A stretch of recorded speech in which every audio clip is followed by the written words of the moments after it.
This is a motion that will be moved by a member of that particular delegation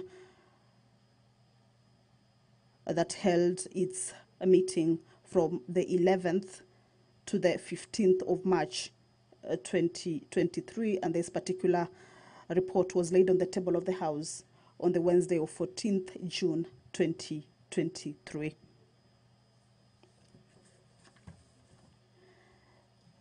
The bill on the food and feed safety control coordination, originating from the Senate, Bill number 21 of 2023, by the leader of the majority party, is lined up for second reading, or rather it is at its second reading stage at the moment and is lined up for debate at the floor of the National Assembly this afternoon. This bill seeks to provide for coordination of public institutions involved in the control of food safety and feed safety, to establish the Office of the Food Safety Controller, and to provide for the role of county governments in food safety and feed safety. And this is aimed at ensuring the supply of safe food as well as feed to consumers. Food safety is a critical function of both the national and county governments in fulfillment of consumer protection as provided in the Constitution. The bill will ensure that food is safely produced, distributed, processed, marketed, and prepared for human consumption from the farm, of course, to the end consumer. Well, you can see the Sergeant at Arms there raising the white paper. That is an indication that the House has achieved its requisite quorum to give it way to commence its business. This is according to the House orders. 50 members are required. Members, we have allow me to hand you over to this live broadcast. Good afternoon. Order number 1, administration of oath. Order number 2, communication from the chair. Order number 3, messages. Order number 4, petitions. Order number 5, papers. Majority Leader.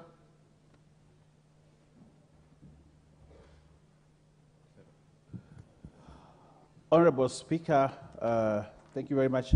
Honorable Speaker, I beg to lay the following papers on the table of the House today, Tuesday, 8th August 2023. 1, the protocol of the Constitutive Act of the African Union relating to the Pan-African Parliament and the explanatory memorandum from the Ministry of Foreign and Diaspora Affairs. Secondly, reports of the Auditor General and financial statements in respect of the following constituencies for the year ended 30th June 2022 and the certificates therein. A, Kitutu Masaba, Bomachoge Borabu, Alego Usoga, Nyaribari Masaba, Ikolomani, Kipiripiri, Yata, Ugunja, Emuhaya, Gem, Vihiga, Belgut, Sabatia, Njoro, Aldai, Kwanza, Kacheliba, Bahati, Kaiti, Kilome, Sotik, Kiharu, Ndia, Rongo, Bureti, and Sigowet Soin. I thank you, Honorable Speaker. I beg to lay. Thank you, Honorable Mbaya. Order number 6, notices of motion. Order number 7, questions and statements. Thank you. We have a statement from Beatrice Elachi.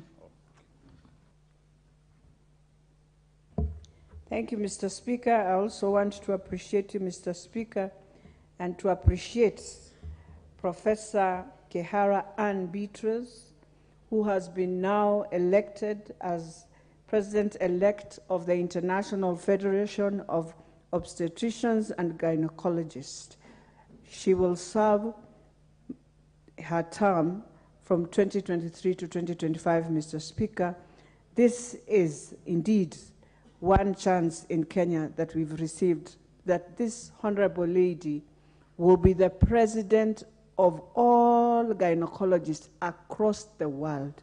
She will receive her she has received her nominations as president-elect, and she will be in Paris now to be now honored as the president. This is those few chances, Mr. Speaker, we never find in this country. And so I want to thank all those who are gynecologists in our country. She has worked as a senior lecturer in Nairobi University Department in the same. And Mr. Speaker, she has honorary fellowship of the Institute of Obstetricians and Gynecologists from Ireland, and many other accolades that are among this. But Mr. Speaker, I want to thank you for just giving a chance for us women to celebrate her, and I am hoping as women of Kewapa, we will meet her and we will indeed honor her, because this has never happened in Africa, Mr. Speaker, as we speak. Thank you so much, Mr. Speaker. Well, actually, I believe she's been honored because she's qualified, not because she's a woman. Isn't that so? Yes. Yes, Mr. Speaker, indeed, because of her qualifications, not a woman. So this House celebrates her. We join you in acknowledging and celebrating the achievement of Dr. Kehara. Thank you very much.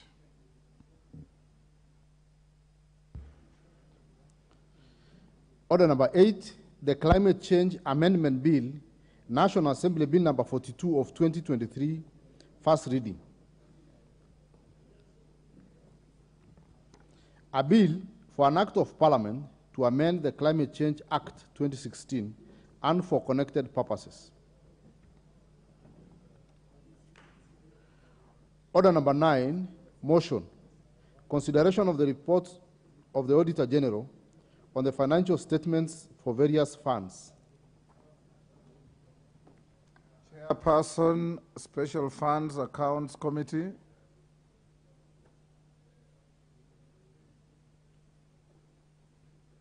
Who is the chairperson? Owen, those are oversight committees. Robert Mbui.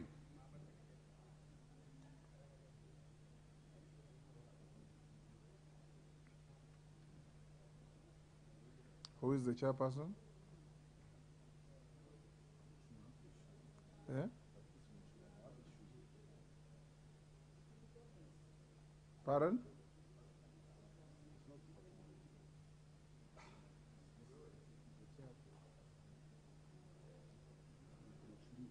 Shuria. I understand the chairman is Honorable Shuria.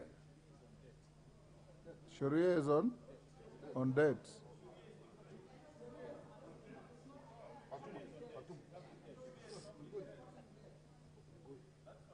Fatuma Migori Women Rep. Where is she?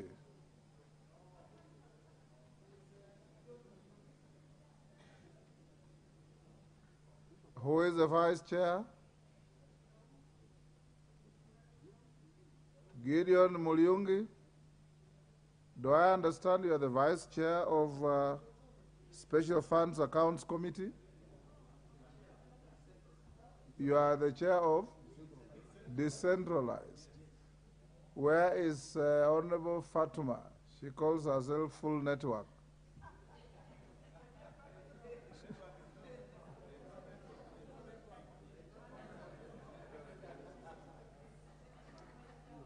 Robert Mbui.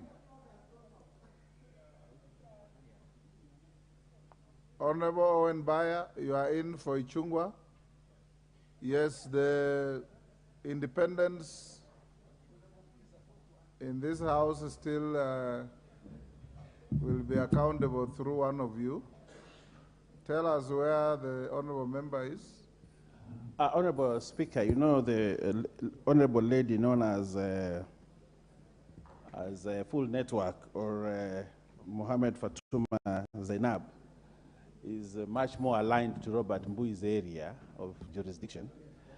And I would want, we agree that we step down that for now, and we'll try to find out whether she can make a presentation after the next motion. Honorable members, we circulate the order paper at least 24 hours before we sit. And every member has a duty. It's not a discretion, a duty to be in this house when the house is sitting. More so a member who is a leader and who has to lead business in the house. So we take a very dim view of the absence of the honorable member, and she's directed to come and give a cogent explanation to the House as to why she's not here at the time the business that she's responsible for has been called out. Next order. Yes? Order, honorable member, you are out of order. This House will not wait for any member who is just around the corner and we don't know which corner you are talking about.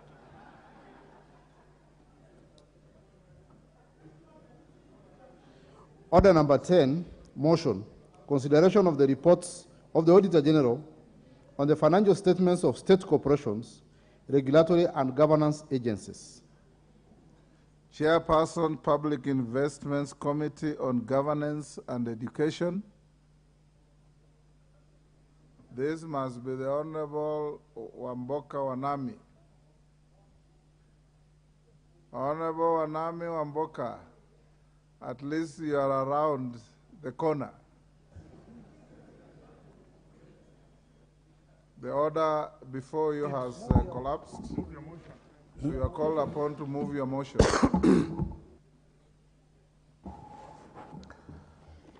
Thank you, Honorable Speaker.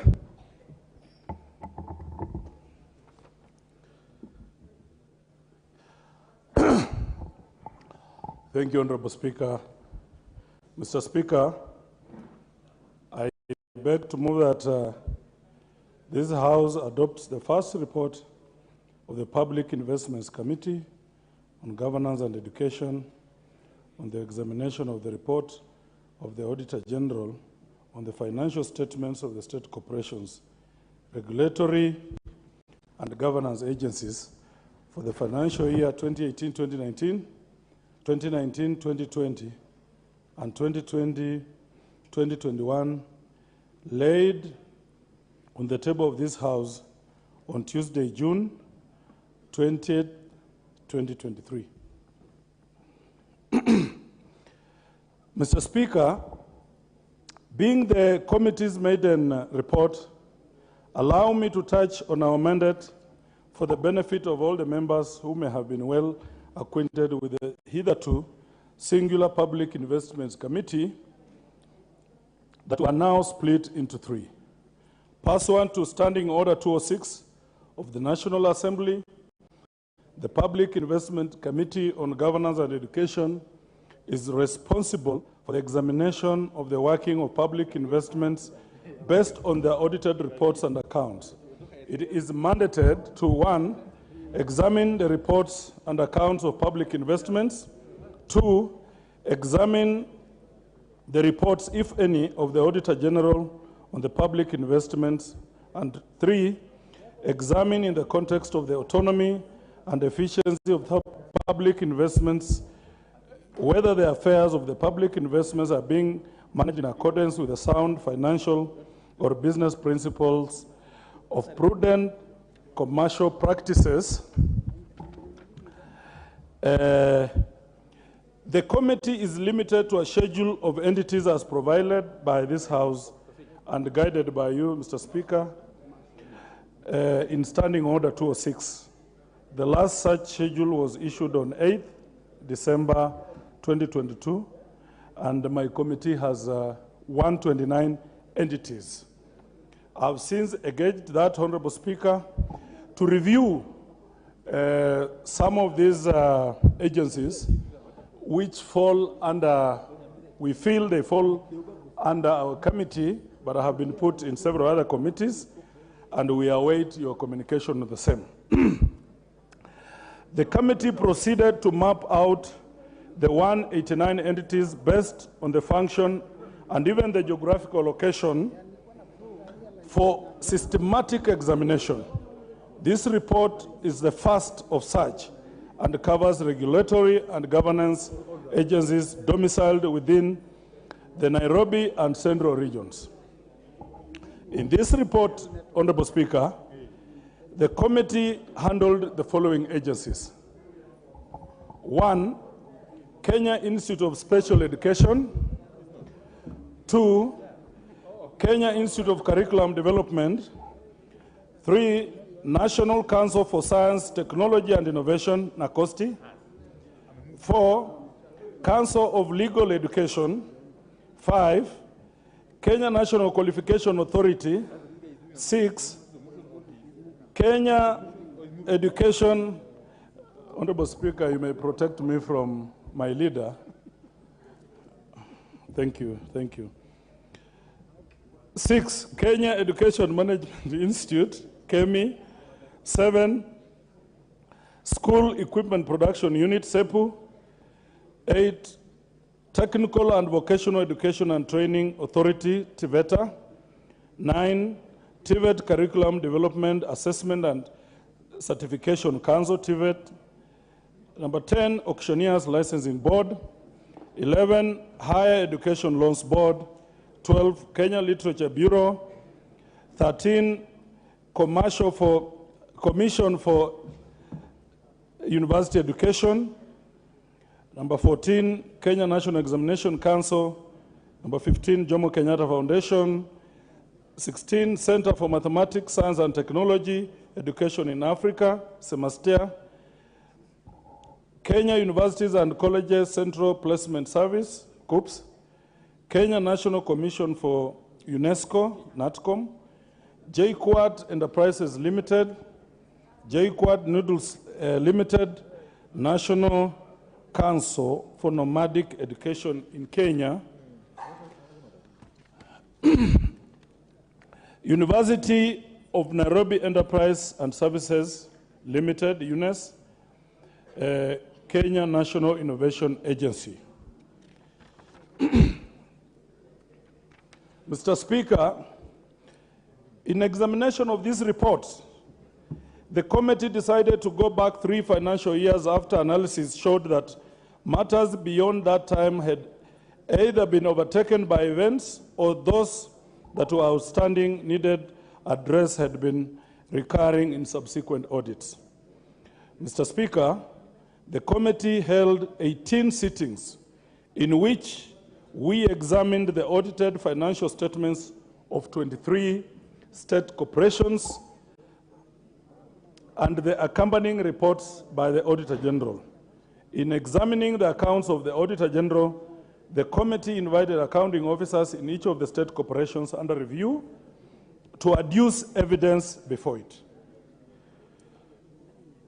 Honorable Speaker, the report contains observations, findings, and recommendations arising from examination of reports of the Auditor General for 23 state corporations for 3 financial years running up to the latest 2020-2021 financial year. The report is structured as follows for the benefit of members perusing through. 1, the general observation arising from the recurring and cross-cutting audit queries. 2, recommendations to each of the above. 3, audit queries identified by the Auditor General in the audit reports of each state corporation. 4, management responses to each of the queries. 5, committee observations, findings on each query. And 6, recommendations of the committee to each query raised. Mr. Speaker, the committee proposes policy recommendations that it deems will cure financial and audit challenges. At the same time, recommends specific actions against officers who may have acted contrary to the law. It further recommends additional investigation of certain matters by the relevant investigative agencies such as EACC and the DCI. All this is geared towards ensuring prudent use of public resources, and holding all persons that have misappropriated public funds accountable, in accordance with Article 226(5) of the Constitution. Mr. Speaker, these observations and recommendations, if considered and implemented, will enhance accountability, effectiveness, transparency, efficiency, prudent management, commercial viability, and value for money in state corporations and public investment made in governance and education sectors as a whole. To give a brief overview, the committee encountered the following general and cross-cutting issues which will make various recommendations to cure. 1, poor accounting standards and general incapacity of some accounting officers. The committee found that due to previous lack of exposure to the audit process culminating in parliamentary review, some accounting officers were ignorant of or non-compliant with various provisions of the PFM Act 2012 and Public Audit 2015, audit queries spanning as far back as financial year 2018-2019 remained unresponded to by some of the agencies who were only jolted to actions when invited by the committee. The committee recommends that the National Treasury and the Office of the Auditor General conduct annual sensitization and capacity building for all the accounting officers and finance staff in state corporations on their responsibilities during the audit cycle and adherence to IPSAS. Honorable members will note that even as the committee adhered to the various laws on accountability, we also use the process to boost capacity and guide accounting officers. Our recommendations will invariably become harsher in subsequent audits. Let submission of supporting documents. Honorable Speaker, the committee observed that some accounting officers failed to submit supportive documents to the Auditor General on time during the audit cycle as required under Section 68 of the PFM Act. This invariably led to the committee discussing matters that should ordinarily not feature in the report, some as mundane as accounts not balancing. The committee, therefore, Honorable Speaker, recommends that accounting officers henceforth comply with Section 68(2)(k) of the PFM Act 2012 by providing supportive documentation on time. The committee in subsequent audits will prescribe punitive measures to those accounting officers that fail to adhere to requirements of the law in this regard. The committee will in subsequent audits take a very dim view of accounting officers that fail to submit documentation on time. Unsecured untitled land holdings. Honorable Speaker, the committee observed cases where land held by various institutions were not secured and titled accordingly. This led to encroachment in some cases with the potential of eventual forfeiture of the loss. And Mr. Speaker, it's just good to know that most of these agencies, most of these, be it universities or TVETs, most of them do not have titles, and most of their land is encroached on, and we stand a risk of losing them if we continue in the same manner. The committee recommends the National Land Commission and the relevant ministries immediately ensures that all state corporations secures titles to all their parcels of land.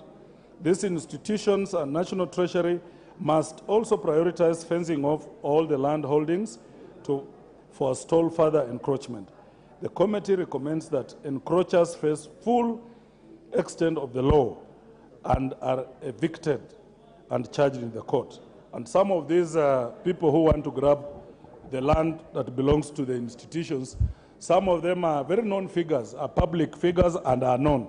And Mr. Speaker, we are promising this House that no stone shall be left unturned. 4, long outstanding construction works. This is a menace we must cure, Honorable Speaker.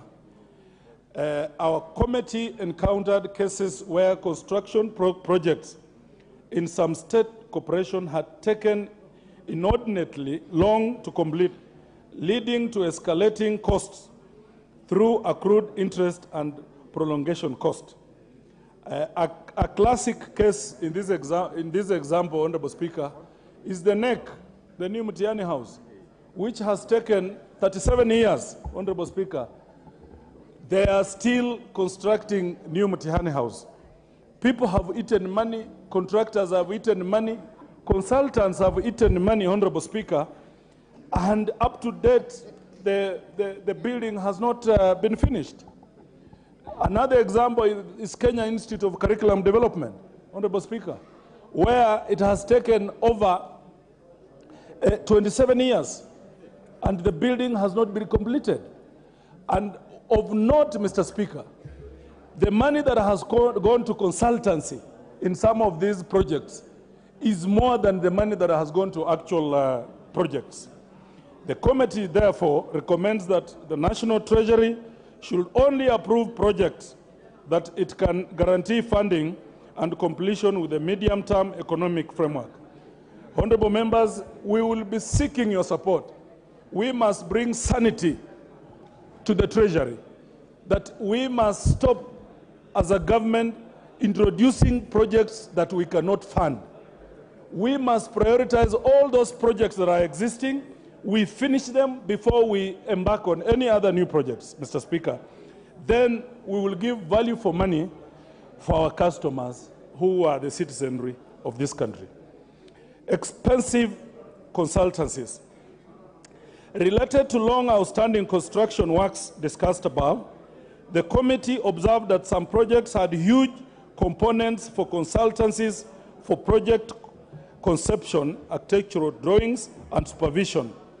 Given that the consultants deliver their project designs beforehand, public agencies are forced to pay them upfront from meager resources that would otherwise be directed towards construction. This state of affairs has been compounded by a weak public works function that would ordinarily oversee some of these projects. A case in example, Honorable Speaker, Kenya Institute of Curriculum Development wants to undertake a project in 4 phases. Consultants force the institution to pay the money for 4 phases, while the only available money that the institution has cannot even complete the first phase. So in the end, the government ends up losing money to these people called consultants. Honorable Speaker, this House must enforce. We have a Department of Public Works.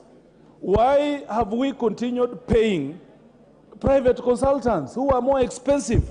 Yet we have employed engineers, we have employed architects, we have employed QSs who can help us in this function. The committee, therefore, Honorable Speaker, recommends that the ministry responsible for public works revamps the Public Works Department and employs adequate and competent staff. Moreover, certain technical institutions, including the Kenya Technical Trainers College, KTTC, undertake technical training in public works-related technical skills and may assist the government in the management of government projects. KTTC has now been engaged by NEC to complete the new Mutiani House through government-to-government arrangements, which is commendable, Honorable Speaker. The relevant departmental committee should consider amending the Public Procurement and Asset Disposal Act 2015, and this speaks to the good chairman, Honorable Meli, who is by all means capable into this, to amend the Public Procurement and Proposal Assets Disposal Act 2015 to provide for first priority consideration of government agencies that have capacity to provide certain services. Failure to adhere to gender, ethnicity, ethnicity, regional balance, and other considerations in staffing. A number of institutions had skewed ethnic diversity within their staff complement, especially at the senior management level. This was especially manifest in those agencies domiciled in areas predominantly inhabited by a particular ethnic community. Despite explanation from accounting officers that the lack of diversity was prevalent in the lower cadres, the committee is of the view that with the rise and employment countrywide, attracting an ethnically diverse pool of applicants for advertised jobs was tenable. Honorable Speaker, you would find an agency, a university, which has 99% of its employees coming from one ethnic community, which is unfair. We expect and we want to lobby this House so that we want to balance ethnically so that every Kenyan must feel and believe that they can work anywhere in this country. The committee recommends that all public agencies must comply with the constitutional provision on equity and inclusiveness buttressed by the National Cohesion and Integration Act, number 12 of 2008.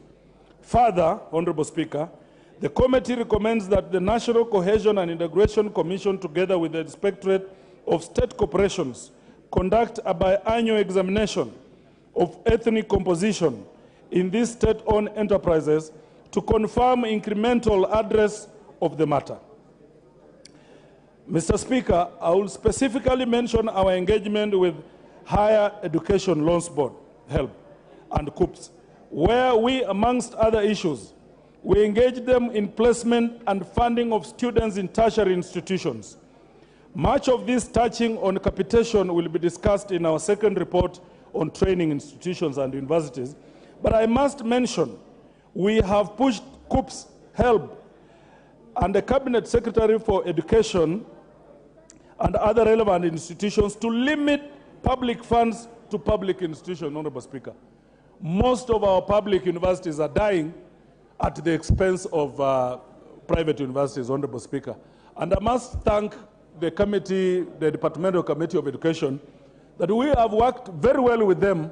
We have tremendously reduced the budget that has gone to private universities. And now, a lot of our public students have been taken to public universities, Honorable Speaker. KUPS have this time placed minimum students to private institutions and at their own cost, save for loan application that is available to all.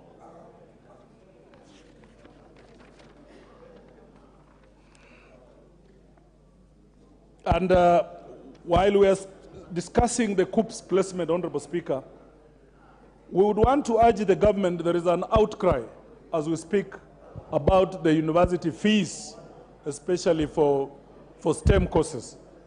The fees has been increased to levels where parents cannot manage and they are crying. My committee promises to audit all funds issued to private entities so far. We are waiting a report. We had asked for a forensic audit. We are waiting for a report that is being concluded by the Auditor General for that special audit. And very soon we shall table it in this House. And as we promised, Honorable Speaker, that no stone shall be left unturned.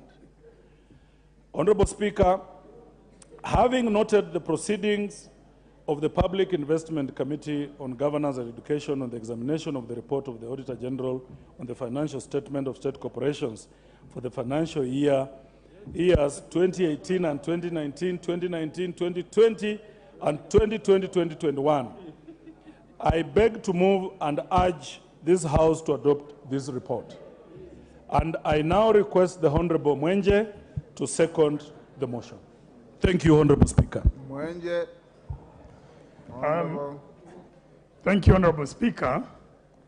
Honorable Speaker, the 12th Parliament, in its own wisdom, decided to split this committee, the Public Investment Committee, to create 3 arms of the PIC committees, as I would call it.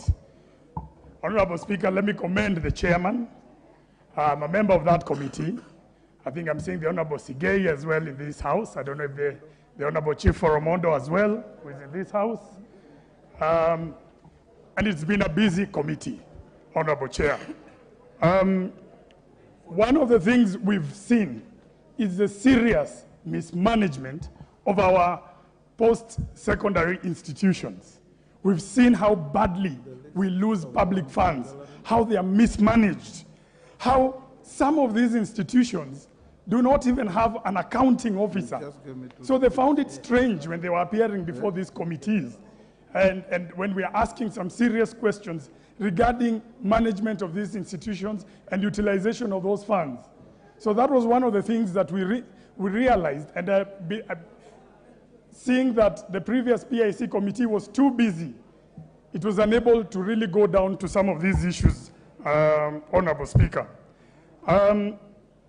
Honorable Speaker, education is the foundation of our children. I've seen even the President has been speaking a lot regarding TVET institutions.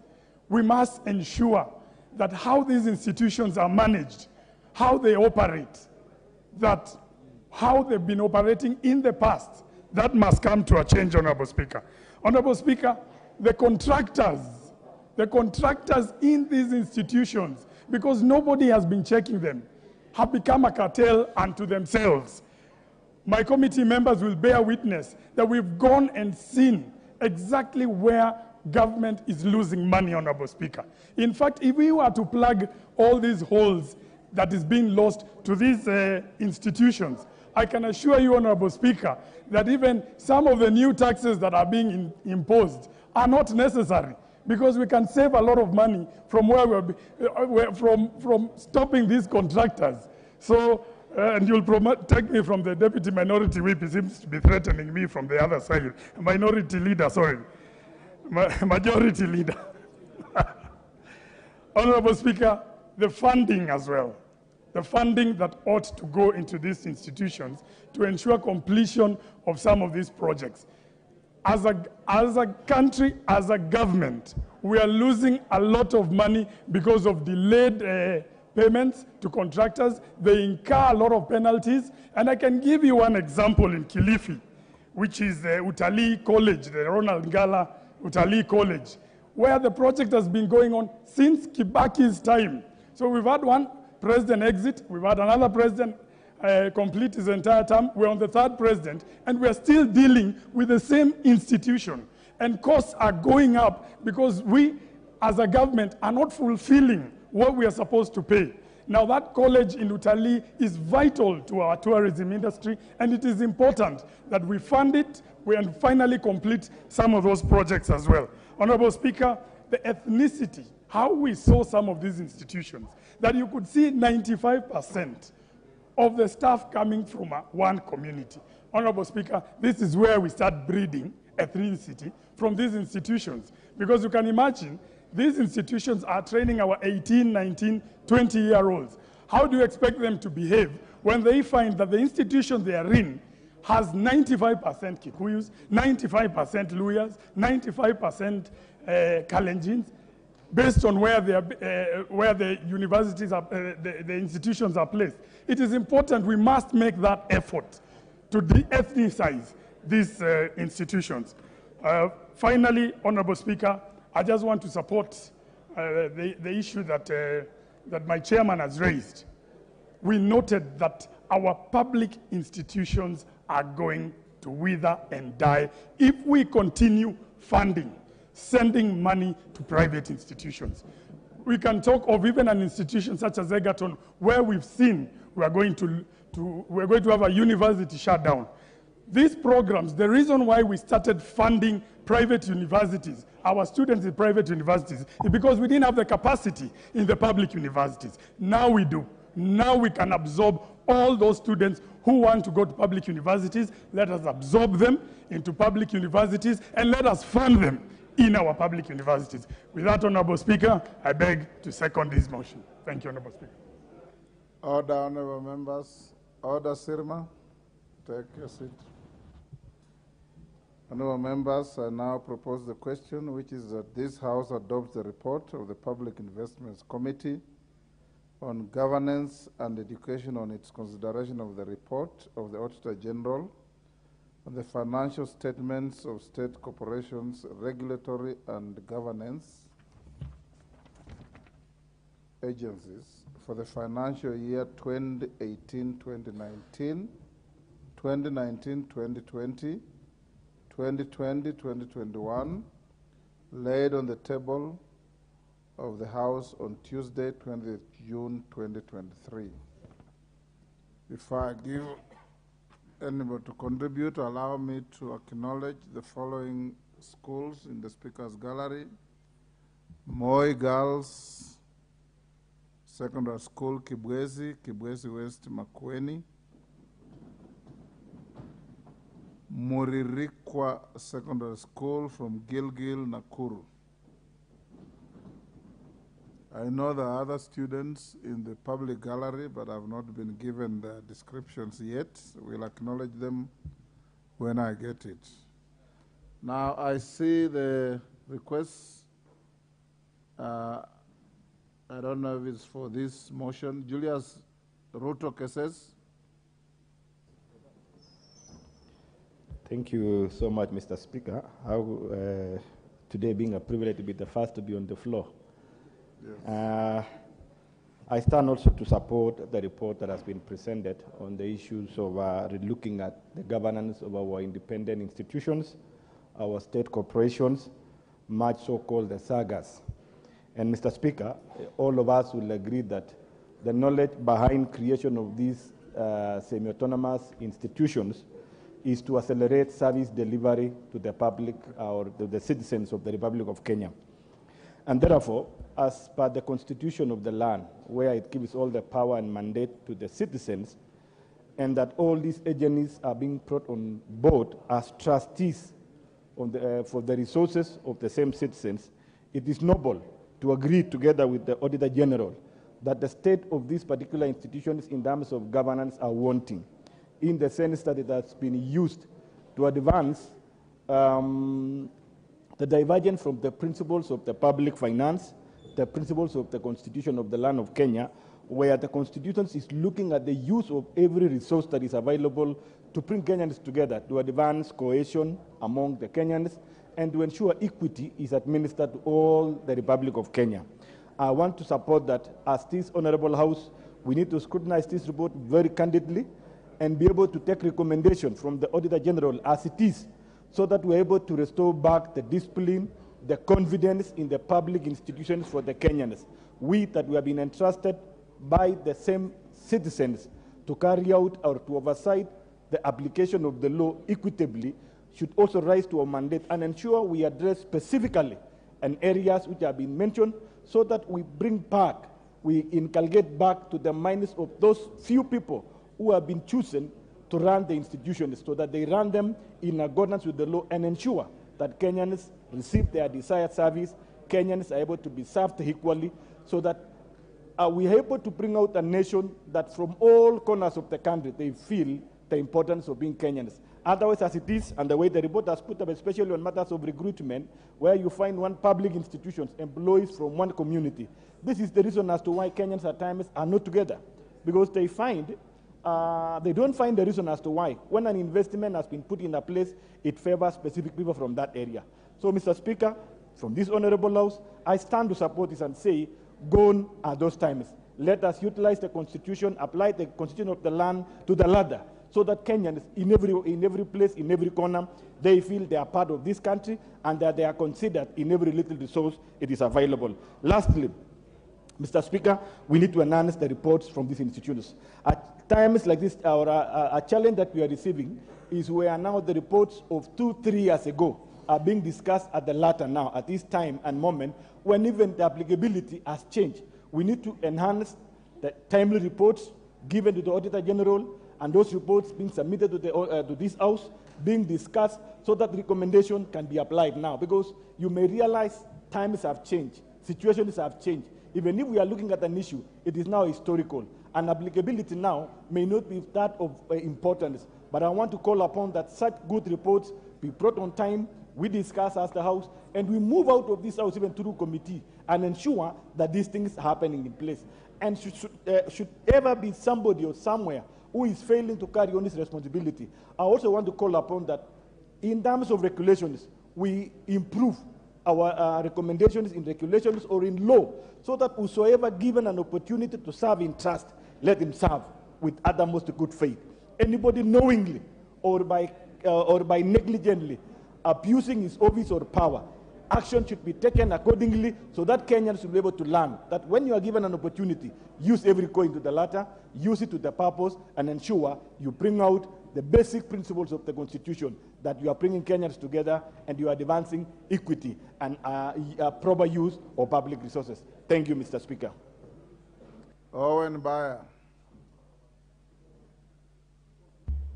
Thank you very much, Honorable Speaker. Honorable Speaker, I want to first congratulate the committee and the chairperson for ensuring that we have a report, the first report of this committee on time. I want to sincerely thank the committee for a good job, well done. Honorable Speaker, it is also very important that oversight committees, especially that deal with reports of the Auditor General, present those reports in this House on time.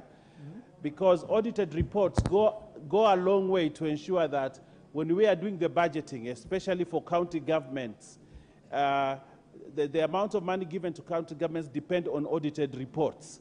And therefore, the chairperson and your committee, I want to thank you, because what you have done goes a long way to ensure whether county governments get more money in the next budget cycle or not. So I want to urge all committees and to urge our leader of minority, because a lot of these committees are chaired by the minority side, that you hasten such that we have these audited reports and the reports come to this Parliament, so that in the next budget cycle we are able to give counties money. It's a very important thing. So I want to thank this committee, but I also want to urge you to request the other committees that are oversight to bring their reports on time to this House.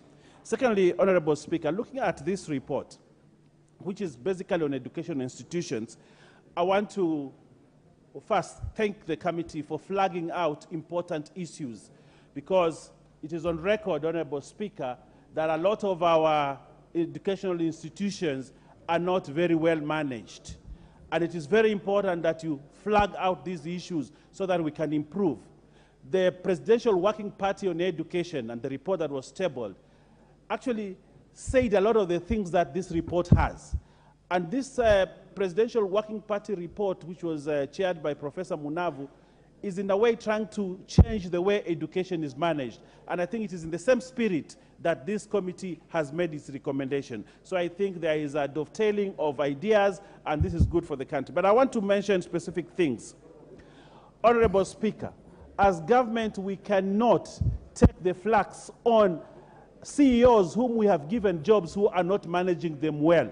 If you are an accounting officer, do your job. And the job is to follow the Constitution, follow the statute, follow the law that is there, and ensure that you manage our educational institutions very well. And that is something that we agree with the minority, that public institutions must be managed well.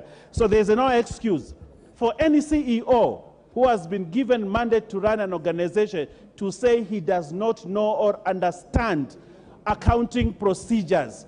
That we will not take from any CEO in this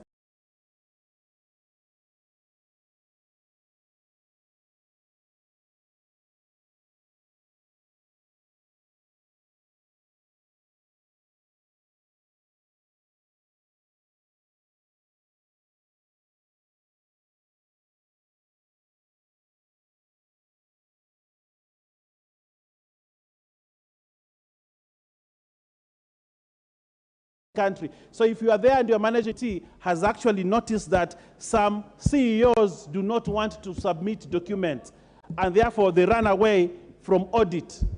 Every CEO in this country, if you're managing an education institution, you must submit yourself to audit, because you are handling government funds and because you submit yourself to audit.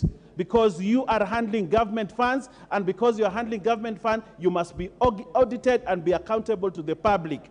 And therefore, this committee do not ever take an excuse of someone not submitting to audit because of late submission of documents. That CEO must be censured, and we are ready as government to censure such a CEO. We do not want CEOs who will not submit themselves to audit. Honorable Speaker, another finding which I find interesting is that still institutions who are putting up huge buildings in land which has no titles, and yet that is a government institution. If you are a government institution, the law is very clear. You must invest on land which belongs to government. Where are they investing on land which does not have a title deed? Such a CEO is not doing this government justice. Supposing someone comes and claims that land and a government building has to be brought down, that CEO must take responsibility for such a thing. So I would like to ask you as chairperson, as you make these recommendations, I agree with you that CEOs of educational institutions must henceforth comply with Section 68 of the PFM Act, ensure that we have all government documentation. Institutions which do not have title deed to land must ensure that they get titles to that land. Honorable Speaker, an interesting observation here, that a government institution has been constructing a building for 37 years. 37 years, they are constructing one building. Either we do not have a CEO who is dependable or reliable, or does actually this CEO does not know his work. How do you construct a building for 37 years? And what they do is they always vary costs every year. And probably they are doing that, they're delaying the completion of that building for their own purpose. Honorable Speaker, I have looked at the recommendations from the committee, and I think this is a very lenient recommendation. You should have been more drastic about that, because the costs keep on going up. Initial cost was probably 5 million, now probably it is 100 million, just because someone does not want to complete that building. We want to say as government, if you be given a job, you start a project, it must be completed on time, so that you save taxpayers pain. Honorable Speaker, I want to speak on the last one. Expensive consultancies. You know, some of the universities that we have personnel who actually can provide consultancy at a reasonable fee. They are professors, they are engineers, they are doctors, they are people who have knowledge within a university. But the vice chancellor or the CEO of that organization will go out there and look for his friends and procure a consultancy at a very exorbitant cost, just because they want to corrupt the system. But I want us, as government, our aim is to reduce cost of construction, to reduce expenditure. And I want to ask CEOs who are there, and I want this report index them. We do not want expensive consultancies for the sake of just having consultancies. Honorable Speaker, I want to finally say that skewed ethnic diversity within institutions is across board in many of our parastatals, in many of our organizations. And I want to urge those that have been given the mandate to ensure that we project the face of Kenya in employment, so that the institutions do not reflect ethnicity of where they come from. A university, NEC, National Council for Science, the TVETs, they should reflect the face of Kenya. And therefore, Honorable Speaker, I want to agree with this report, and I want to thank the committee for a good job well done, and I want to thank you for fast-tracking the many years of the reports that you have done, and on time bring this report. I thank the committee, and I wish that they continue with a good job to audit and hold government account. We ask that we be held to account as a government. And I want to ask the minority, that is your job, that is your role. Do your job. Stop going to the streets. Criticize us here in the House, and we'll appreciate that job, and we'll move this country forward. I thank you, Honorable Speaker. Member for Kamukunji. Thank you, Mr. Speaker, for the opportunity. I want to commend and thank the chairman for the report. And indeed, it's a very ugly and a disturbing report on the status of our national organizations.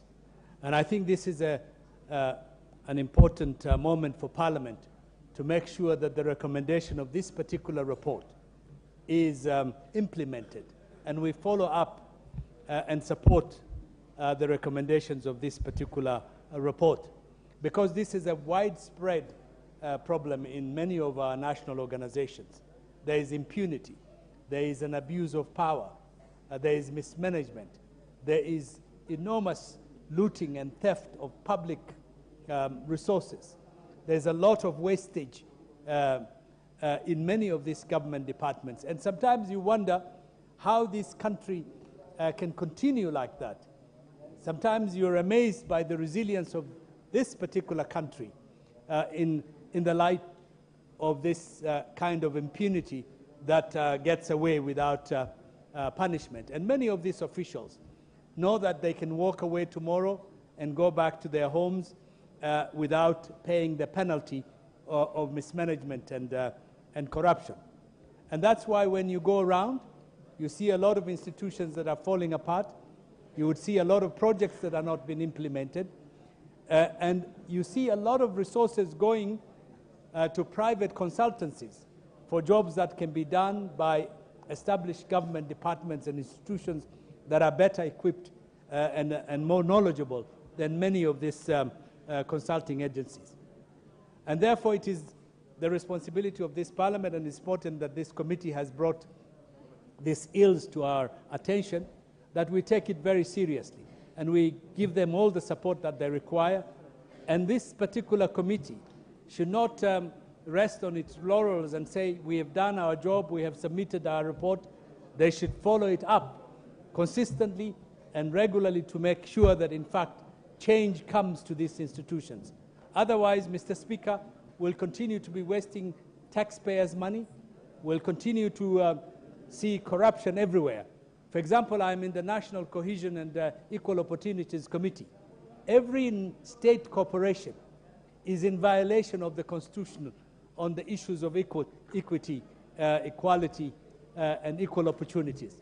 Even the organizations that were established after the 2010 Constitution are violators. They are serial violators. They continue to have a large number of a small section of our communities. They continue not to employ people with disabilities. They continue to have gender disparity.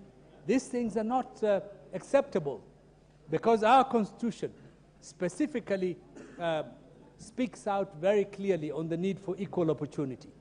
And somehow these institutions seem to think that they're immune and there would be no punishment. This carefree attitude is a culture that is well spread in many of the national institutions that we have in our country that have come to this committee to present their reports. So therefore, Mr. Speaker, I would like to support this particular report and encourage the work of this particular committee. We should make sure, or commit this particular committee, and we must make sure that we punish the violators. We take action against institutions that are violating the Constitution, and we use our money prudently so that our country can take the necessary steps and develop and prosper. Thank you so much, and I support the report. Honorable members, before I give the next speaker, allow me to acknowledge the following schools in the public gallery: Makanyanga Secondary School, Chuka Igambangombe, Tarakaniti; Maryland Primary School from Mgwen, Nandi; Kaptirion Secondary School from Baringo Central, Baringo. Meli, you can take the opportunity to welcome the students as you go to your contribution. Thank you, Honorable Speaker. Honorable Speaker, I also want to join the queue with other members in welcoming the students to the House to check on the proceedings. I know this is part of learning, and as Chair of Education, I want to commend the schools, the students, and the teachers for taking time out to come and show the students how Parliament works, and this is part of the civics or part of history and government. Honorable Speaker, I rise to, first of all, commend the chair of PIC, Governance and Education, and more specifically, Honorable Speaker, the wisdom of the House in splitting Public Investment Committee. In last Parliament, Honorable Speaker, it was quite tedious, it was quite voluminous, that this House could not oversight a number of government agencies because of the volume of work. I want to commend you, Honorable Speaker, and the leadership of the House, more specifically on the splitting of PIC into various governance bodies, energy, education, and the likes. Honorable Speaker, as a chair of education, I want to commend the chair of PIC, Governance and Education. If you look at the issues that he has raised, it is quite commendable. That one, a number of government institutions or parastatals are actually not following, especially the PFM Act. And as the majority whip has just put it, it is not in order. And this government does not support inept officers, officers who are not going to follow government procedures. And His Excellency the President has rightly put it, that he wants a government that delivers. He wants a government that holds officers to account. Yes. Let's take, for example, the Kenya National Examination Council building. It was started way back in 1986. Yes. Majority of the members of parliament who are here were not yet born. And up to today, it is not yet complete. This speaks about corruption, ineptitude, and in fact, all the CEOs that have served in the Kenya National Examination Council all through have not been able to complete. We want actually this House to hold those officers to account. We give them funds, and they have to give timelines on when to complete those particular structures. Honorable Speaker, Public Works is a government agency that always has actually been going to bed with many of these officers. Every other time, a building which is supposed to cost 500 million has been varied until it is now about 3 or 4 billion. If you go to KICD, if you go to Examination Council, if you check even in the state universities, this is a very big problem. And I want to ask the Committee on Public Accounts, Public Investment, Education and Governance, to really go down. As a chair of education, we allocate resources. We want value for those resources. A building that was established, I want to pick a case in Moi University, where we have a building that is what is called a science complex that was what was started way back in 1990s. Up to today, it is not yet complete. If you go there, Honorable Speaker, you'll realize it has costed the taxpayer over 200 million, but nothing to show. That is one amongst many other public universities. And I want to ask the chair that we really need to move with speed to make sure that there is the mwananchi that voted, that is going to pay taxes, is going to smile all the way to these public institutions, saying, surely, this is the government that I voted for. This is the government that I wanted to be in place. So officers are supposed to be held to account. They are supposed to be responsible. And in fact, where an officer has failed to give documents to show how he has used the funds, and even the ethnicity, the gender, this is one country, one nation, one people. These people are supposed to be employed across board.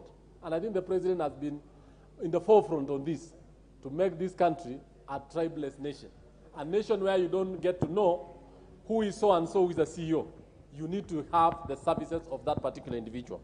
Lastly, Honorable Speaker, on the issue of consultancies, this is where lots of funds have been lost, where you get institutions such as universities, for example, seeking outside consultancies, yet they themselves are actually having technical officers. It defeats logic that you get a university consulting with individuals outside at maybe a rate of 3 or 4 times, yet they have better consultants within the institution, which they would have actually cut the cost. So, Honorable Speaker, I'll rise to support and say that we really need to do more on this to make sure that there is value for money. We make sure that the resources that the government has put in place, actually the citizens are going to enjoy. And I want to ask that, Honorable Mambonga, you've done a good job, and this is the best job you can do, not actually going to the streets and throwing stones, but you can actually critique the government like that. Thank you so much. Member for Westlands. Thank you, Mr. Speaker, for also giving me a chance to speak on this report. And first, I want to congratulate the committee for having gone through the reports for the financial years up to 2020, 21, I think. Mr. Speaker, listening to the chair as he was moving the report, it just explains public wastage. Wastage in public service and all that, Mr. Speaker. How can a building be constructed for over 30 years, one building in one institution, and there are many others, white elephants in ministries and everywhere? We need to look why are we still pumping money in such institutions, and we still find that every year, every financial year, there's money allocated to such functions. We need to examine this and audit these corporates, state corporates, to make sure that the funds, the taxpayers' money does not go to waste. Second, Mr. Speaker, the face of Kenya in state corporates, we find that most state corporates, if they're headed by a person from a particular community, staff will be from that particular community mostly. And also, people with disability, we have seen appointment after appointment, and we are not seeing people with disability being given a consideration. Yet the law is there, the law is clear. The law says about 5% of public service should be reserved for people with disability. And we hope that going forward, we shall find a better way of placement. I remember a friend of mine, Mr. Speaker, who had applied for a job in one of state corporates, and when he arrived with proper qualification and everything, and he was told that this job was not for people like you. So he demanded to know why, and he brought the case to me, and I approached the minister then, Mr. Speaker, and the minister ordered the committee to interview the man, and he was given the job. So we feel that these public corporates, they should be responsible enough. The people who are appointed to those positions and are given public funds, they should make proper usage of the funds so that they are accountable, and they must always account with, it doesn't matter who you are. Once you are in that position, managing public funds, you must be responsible enough and be accountable for every cent that is given to that institution. Otherwise, they must face the music. Anyone who has squandered the funds or used the funds properly, not properly, they must be, Mr. Speaker, taken to book to account. I also want to encourage the committee that they must come up with recommendations that can put sanctions on some of those people who are taking, who are employing corruption in these public state function corporates, Mr. Speaker. Otherwise, I want to say that I support the report, and I'm just worried about how the funds are being used, especially if one institution can take over 30 years. 30 years. We just want to know how much money has been sunk in such an institution. Mr. Speaker, thank you. Francis Segei.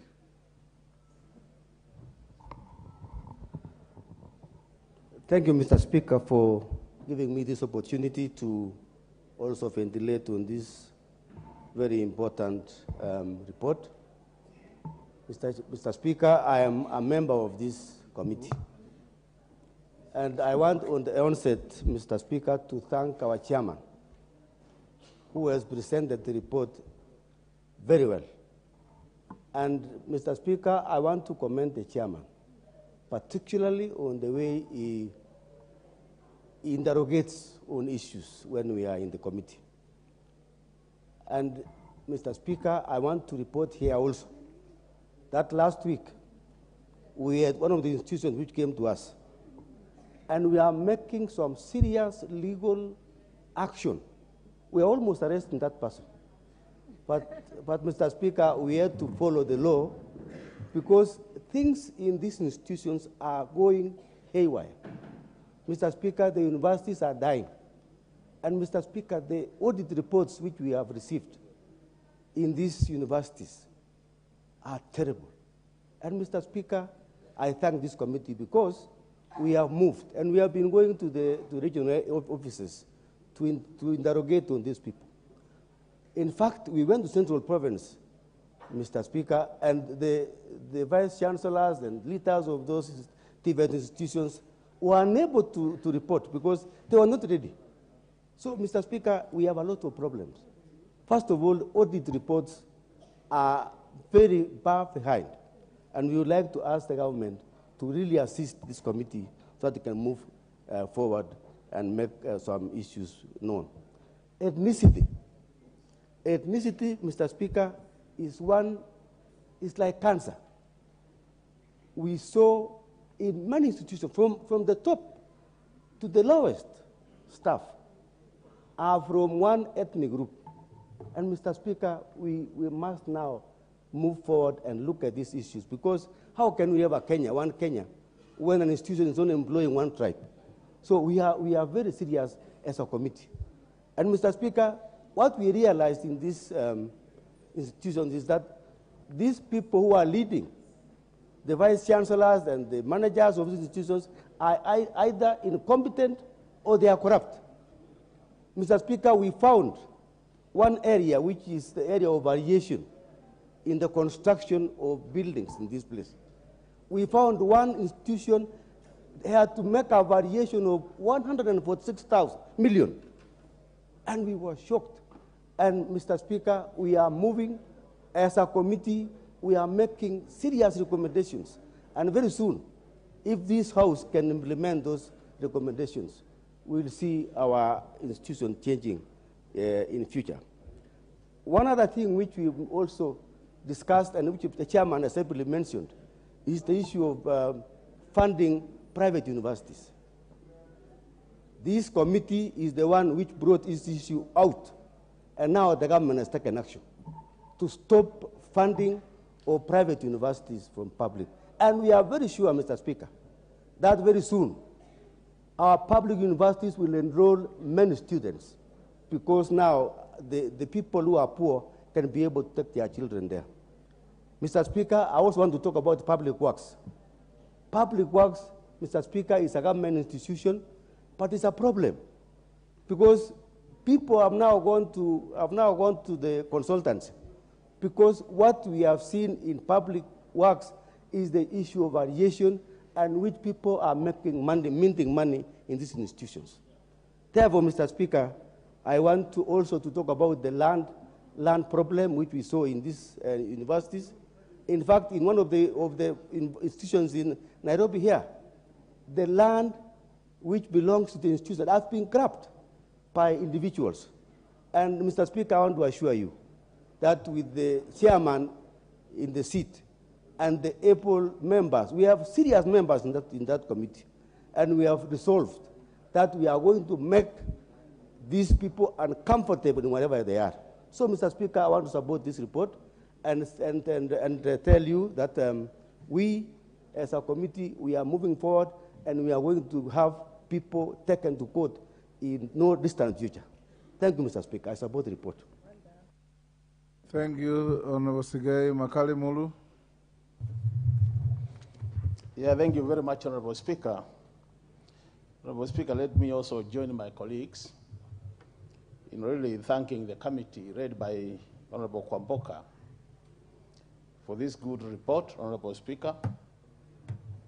Honorable Speaker, I think this is the first report we are getting from the peak committees, and it's the first report coming from the side of the opposition in terms of oversight committees, other than the ones we have been doing for public debt and privatization. So we really want to appreciate the work of the committee.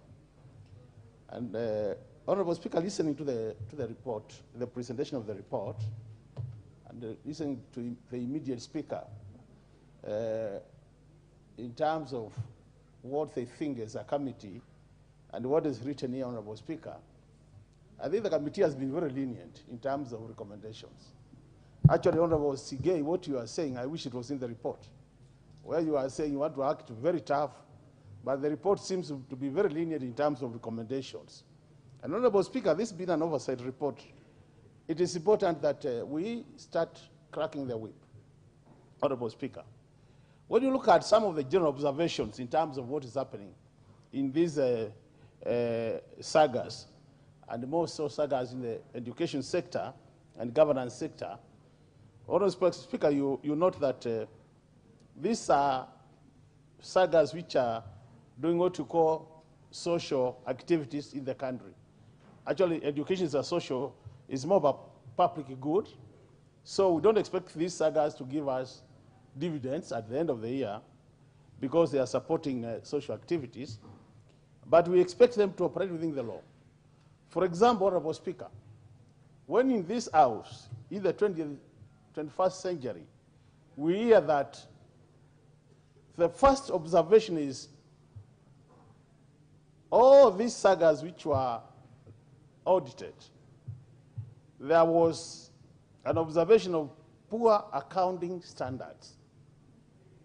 Poor accounting standards, Honorable Speaker. When this country has the best brains in terms of accounting profession, Honorable Speaker, and second to that, Honorable Speaker, accounting is one of the areas where, or the disciplines where, things have been standardized. So this can only be explained by two things, Honorable Speaker. The first one is a situation where the CEOs deliberately decide not to prepare their accounts. The second one is tied to one of the recommendations, Honorable Speaker, where instead of hiring competent people, they end up hiring relatives who might not be having the right papers, Honorable Speaker. And on that note, Honorable Speaker, I would have expected the committee to come up with a very clear recommendation saying that such as CEOs who could not do proper accounting, Honorable Speaker, are not worthy being CEOs in this country in the 21st century. The second area, Honorable Speaker, is the area of delayed submission of accounting documents, Honorable Speaker. Honorable Speaker, in time we interact with the Auditor General, there has been a strong feeling that even the 3 months allowed in law, that after 3 months at the end of the financial year, the accounting officer should be able to submit the document to the Auditor General. There is a strong feeling, Honorable Speaker, that this should be reduced to 2 months. Why is that the case? This is the case because these accountants, Honorable Speaker, and every ministry and these sagas have accountants who are qualified, keep on preparing these documents throughout the year. So by closure of the financial year, there is no good reason why they require 3 months to consolidate their accounts. 2 months should be enough so that we allow the Auditor General more time to prepare the accounts. So, Honorable Speaker, when you look at some of these observations, I think this committee, for now, this being the first report, we can understand. But I think as we move to the future, Honorable Speaker, and all other reports which are going to come from this oversight committees, Honorable Speaker, we need to be very firm as a House in terms of what we are recommending, so that we send the right signal to these accounting officers who think they can play around with the resources from the public and do whatever they want to do. And Honorable Speaker, more specifically, when this country is struggling now to even meet the basic requirements of a country, Honorable Speaker, this is the time we must make sure that every single cent is actually going to the intended place, Honorable Speaker. The other thing, Honorable Speaker, which is coming out is the issue of these consultancies, Honorable Speaker, that consultancies are costing more than the actual cost of the project. You know, you can't, and some of us who have a background in program management, you can't understand where a consultant becomes more expensive than the cost of the project itself. You can't explain, Honorable Speaker. So to me, I think these are cases where those who are involved in such a case should be finding their way either to the courts or should be investigated by the investigating bodies like EACC and other bodies like the DCI, so that we get to know really what is happening, Honorable Speaker. So, Honorable Speaker, as I conclude, I want to say the following, Honorable Speaker, that the issue of skilled employment in this parastatus, Honorable Speaker, is very common. Actually, Honorable Speaker, you will not be surprised to find some of them in their senior meetings. They can actually conduct meetings in their vernacular, because you find everybody in those senior positions comes from the same ethnic grouping, Honorable Speaker. When this country, we say we have 45 different ethnic groupings, Honorable Speaker. And we also keep on saying our constitution demands that there should be regional balancing. So, Honorable Speaker, to me, these are issues which are really issues which are very important, and we should be discussed by this House, so that as a House, Honorable Speaker, we don't become a lamenting house where we are only full of lamentations every day. This is not working, and we appear like we are a toothless dog, Honorable Speaker. I think this House has what it takes to act on some of these officers to make things sure that things are being done correctly. And I'm happy when I hear the majority whip saying he is ready to crack the whip so long as the report recommends so. So it is our work as a minority side to make sure that we make these recommendations. Honorable Speaker, as I conclude, I want to say this. Even as a House, Honorable Speaker, we have a big role to play. And I always believe, Honorable Speaker, this audit reports will be taken seriously in this country. The time will start tying audit reports to budgeting process. So that, Honorable Speaker, if any CEO or even accounting officer has audit queries, we make sure that the budget is reduced to a level that they must answer those audit queries before we give them more money. So if we tie these two reports, audit report and budget making process, Honorable Speaker, this House will become more effective in terms of doing our work. And this can only be done, Honorable Speaker, if we also ensure that in terms of timing, like now this report is up to 2021 financial year, Honorable Speaker. But, Honorable Speaker, we have 2021/2022, we have 2022/2023, and very soon we'll be having 2023-24. So you can see we still have arrears of about 2 years. So if you really want to tie budgeting with auditing, we must make sure that the auditing reports, Honorable Speaker, are in this House in a timely manner, and this House makes resolutions in a way that this can inform the budget process, Honorable Speaker. With those minor remarks, Honorable Speaker, I support the report. Thank you. Geoffrey Ruku. Thank you, Mr. Speaker. I rise to support this report and to congratulate my friend Wamboka for a very good job well done through his committee. Mr. Speaker, the university education is a very key aspect of this country. Our nation spends a lot of money to education, whether it is basic education, secondary education, as well as university education. And we have experienced senior members of our government, well, in the previous government, trying to construct policies which they favor private individuals. And that is actually an economic crime, Mr. Speaker. Mr. Speaker, we realize we have Anti-Corruption Authority, we call it Anti-Corruption and Economic Crime Act. But it is rarely that we see economic crimes being prosecuted in our courts. Because there's no way we can get taxpayers' money and we channel that money to private entities, and those private entities are not sharing the profits with the public.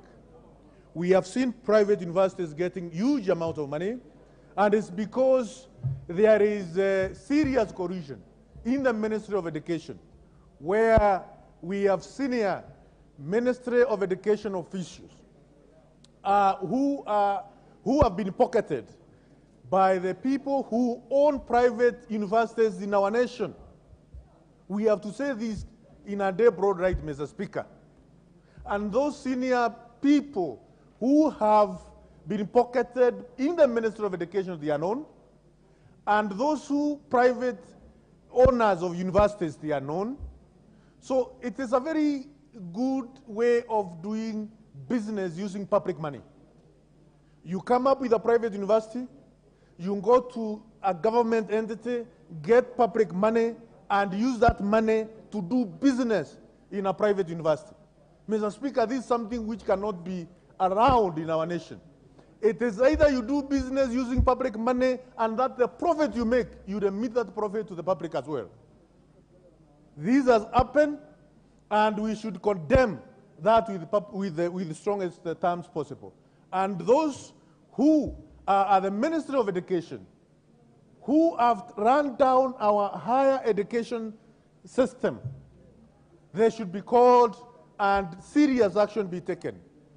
I would even request the committee, the chair of the committee, to go further and recommend with clarity the people who are engaged in this kind of activities. We cannot. Our public universities have been going down because we cannot be able to finance them. More University, Egerton University, University of Nairobi, and other many universities. But we have money to channel in private institutions owned by private people. It is a disgrace which should be condemned, Mr. Speaker. As well as when it comes to the CEOs of our public entities, they have to make value for money, whether it is in all industries we have, to ensure the common man benefit from the activities of the government. This has to change, Mr. Speaker. And I know Kenya Kwanza government, Mr. Speaker, it is not in business of protecting anybody who is not toeing the line, who is not doing justice to the public. So if the opposition, I see the opposition has been able to see the right at the end of the day, that is what you are supposed to do. Please continue with what you are doing, and we will support you, even if we are in this side of the house, because Kenyans have to get value of what the government is implementing using their money. Mr. Speaker, with those remarks, I support this report and recommend further investigations to be done by this committee so that we can have a concrete way forward, so that we can change the culture. This nation can be able to change within a span of 10 years, like many other nations in the world which are undeveloped. But we have condoned bad practices again and again. It has to stop. And that is the work of this side of the House. And we will support you. Thank you, Mr. Speaker.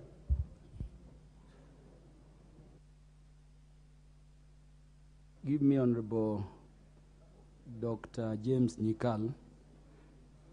But Honorable Nyikal, before you have the mic, I would like to recognize the following schools in the public gallery. And some Pioneer Primary School from Bomet East Constituency, Bomet County, Holy Rosary Girls, Ortum, Pokot South Constituency in West Pokot County, and Juri High School, Chuka Igamangombe Constituency in Tharaka-Nithi County. On my own behalf and on behalf of the Speaker of National Assembly, you are welcome to observe the proceedings in the House. Honorable Dr. Nyikal. Thank you, Mr. Speaker, for giving me the opportunity. Order, Honorable Doris Donya. Honorable Doris Donya, I know the uniform of Tabaka School. You can see there are many in the gallery. I can assure you. Pink and blue. I've not yet seen them. Immediately I recognize them. They were actually being shown at the screen in pink and blue. So there is no problem. No. They are behind me. They are behind you. I will recognize them. I will recognize them, and I will welcome them to the House. Don't worry, Honorable Doris Donya. Will I say something before they go home? Let me do it because they are there. You know, Mr. Speaker, a girl's school. After I recognize them, you will. I know that is your school, Honorable Doris Donya. And the girls would want to see you sit in the place they'll sit on in future. Honorable Dr. Nyikal. Thank you, Mr. Speaker, for giving me this opportunity. Mr. Speaker, I rise to support this report. And I must start by appreciating the wisdom of splitting the investment committee into the three committees, one of which is looking at the sagas under the Ministry of Education. And Mr. Speaker, may I also take this opportunity to appreciate the work that has been done by this committee. Mr. Speaker, these are sagas that for a long time we have never discussed them on the floor of this House. We don't seem to have recognized how important they are. But Mr. Speaker, if you look at these institutions, all our efforts in education will go to nothing if we do not strengthen these institutions. Mr. Speaker, look at the Kenya Institute for Curriculum Development. It does not matter how much money we put in education, if the curriculum development and curriculum implementation and monitoring is not done properly, it will come to none. And who can do that other than the Institute for Curriculum Development? Mr. Speaker, look at NACOSTI, the National Commission for Science, Technology and Innovation. We are putting a lot of emphasis on STEM now. We are putting a lot of emphasis on a competence-based curriculum. But Mr. Speaker, without research that NACOSTI is leading in, all this will be of no value. Without harnessing science and technology, we are not really going anywhere, even with the new curriculum. Mr. Speaker, look at the Council for Legal Education. You are a lawyer. Without this council, Mr. Speaker, we cannot have advocates in this country practicing as they should. And Mr. Speaker, look at the TVET authority. We are all emphasizing the issue of TVETs.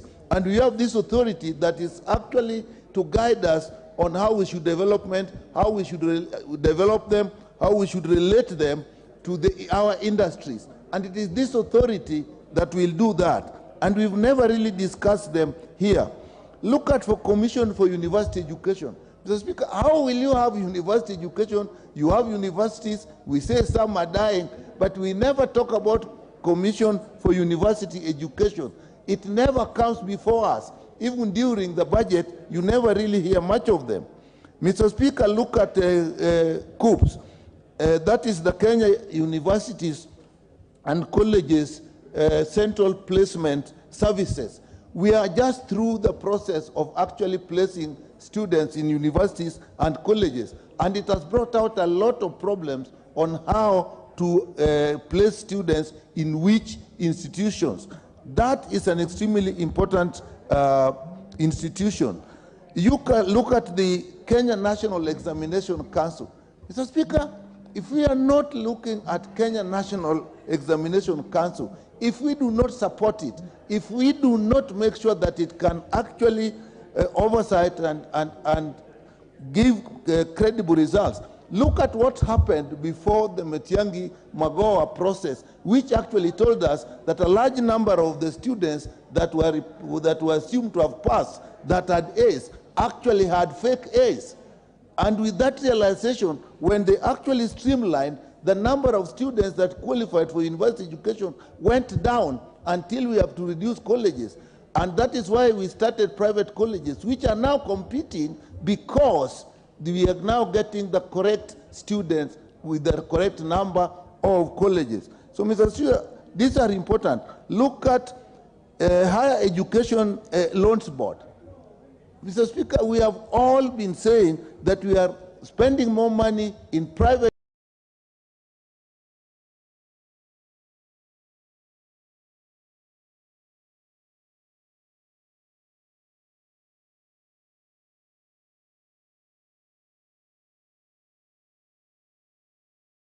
universities instead of public universities. We had fake students and a large number for universities. Now when we have properly tested students, we have fewer students. And so there's competition between the public universities and private universities. And so we now know we have to put more money in our public universities. So, Mr. Speaker, these institutions are extremely important. Look at the university enterprise institutions like UNES. Universities must be able to actually take part in some commercial activities, even as part of their training. And if they cannot do that, Mr. Speaker, we really have to support them. So, Mr. Speaker, if you look at this, and there are actually 23 of them, I've only mentioned about 10, and these are institutions that before this committee was in place, the division of the Invest Committee into 3, we never heard about them. Even when we are vetting people, we never hear people coming, their names coming here for vetting. Maybe they come, we don't show interest. And yet, they are key in our educational development and actually the economy of the country, if you look at this institution. And Mr. Speaker, look at the report we are getting about them. Poor accounting standards. And we are told that sometimes when this committee was going, they were not even able to report, which means these people have not been oversighted at all. They have actually been never supervised. And we are told, Mr. Speaker, that most of their institutions are just one ethnic group depending on where they are. Obviously, if there is no oversight, proper oversight, the CEOs will actually employ people around and see it as an entity which they can use. Mr. Speaker, we are told that the accounting officers are ignorant of the Public Finance Management Act. How can we have these such important institutions run by people who are ignorant? And how did they get those jobs? Again, it is our vetting. So that we have not put emphasis on these institutions. The committee has recommended training, but I think we should also look at the process of recruiting these officers. We have been told that they are not even sure of when compliance with the PFMA timelines. They don't know when to report, do accounting reports. Mr. Speaker, this is speaking volumes. That the institutions they have, they don't even know about the line titles for those institutions. And Mr. Speaker, if you look what comes out, is actually to an extent we have neglected these institutions. And I think this committee has done a good job. Now we are told they have stalled projects. National Examination Council, Kenya Institute of Curriculum Development. We are talking of years when projects have not been completed and a lot of money have gone. But every year we had a Public Investment Committee giving reports. How come this one not coming to us? Every year we have a budget process, Mr. Speaker. How come the budget process was not picking these stalled projects? We have a Public Accounts Committee. How come these stalled projects were not being picked by these committees? To some extent, we have actually let these institutions down. And Mr. Speaker, if we do that, then all the money we are spending in education is being wasted. These are the institutions, the sagas that support the education system. And Mr. Speaker, I then realized that there are actually two main issues in my view. We actually have not oversighted them properly, and I can understand also the parent ministry. These are important sagas. They have so many. They are 20-something, and they have others. So I really can appreciate that the Ministry of Education maybe was overburdened. But now splitting the committee has brought this matter forward, and we can therefore look at it. So poor funding, that was, again, a sign of ignorance. Poor human resource, that's a serious management issue. And very many of them are in one ministry. So, Mr. Speaker, I am supporting this. For now, I think the report is a bit lenient. I think it has brought issues that to a large extent will not be the accounting officers, but the overall oversight capacity, even us as Parliament, and also the ministry. I know Honorable Meli in the Education Committee is a very capable person. I think he'll support these sagas so that they can deliver what we need for this country. With that, Mr. Speaker, I support this report. Thank you. Honorable Robert Bui. Yeah, thank you, Mr. Speaker, for this opportunity. First and foremost, I want to thank the committee because they have done basically these audit reports for 23 institutions, and I'm reliably informed that they have actually done 96 institutions. 23 are the first ones, the rest are coming, and they'll be tabling these reports. And that shows basically an excellent job and good oversight, because this is one of the oversight committees of the House. Mr. Speaker, these reports are for 3 years, and I know that we need to, you know, fast track up to the recent, the last financial year, but I'm sure this committee is up to the task. I also want to thank Parliament in their wisdom of splitting this committee into 3, because when you look at the amount of workload, it means basically that when this work was being done by one committee, it was not possible to be able to do justice to all these reports and be able to present them on time. And so basically, by splitting the committee into 3, we have actually made Parliament more efficient, and that is, you know, quite a commendable issue. Mr. Speaker, the main issue here and the main observations made by the committee is that there seems to be elements of corruption. And, you know, corruption has been one of those songs that we have sung for the longest period. In fact, corruption is a song that cost lives of members of Parliament in this house years ago, just after independence, because there are those who do not want to hear people talk about corruption, because there are some who benefit strongly out of corrupt practices. Mr. Speaker, the 4 main issues that have come up. The first one is when you hear that some of those auditors in these institutions would delay responding to audit queries. Mr. Speaker, what that basically means to me is that when an audit query is raised and it takes longer, inordinately longer than normal to be able to respond, it probably means that these individuals are taking time to cook figures. And Mr. Speaker, that is really one of those very telling signs of people that are changing figures so that they can be able to pass the audit. So, Mr. Speaker, we must follow the law, and any time an audit query is raised, it must be answered quickly. But we also want to caution the Auditor General not to rush to publicize and to print out the audit queries, because every time there's an audit query, there's always an answer. He should be waiting till he gets the responses to the queries, then he can now be able to present the responses, and where they are unable to defend themselves, then that is what goes out there.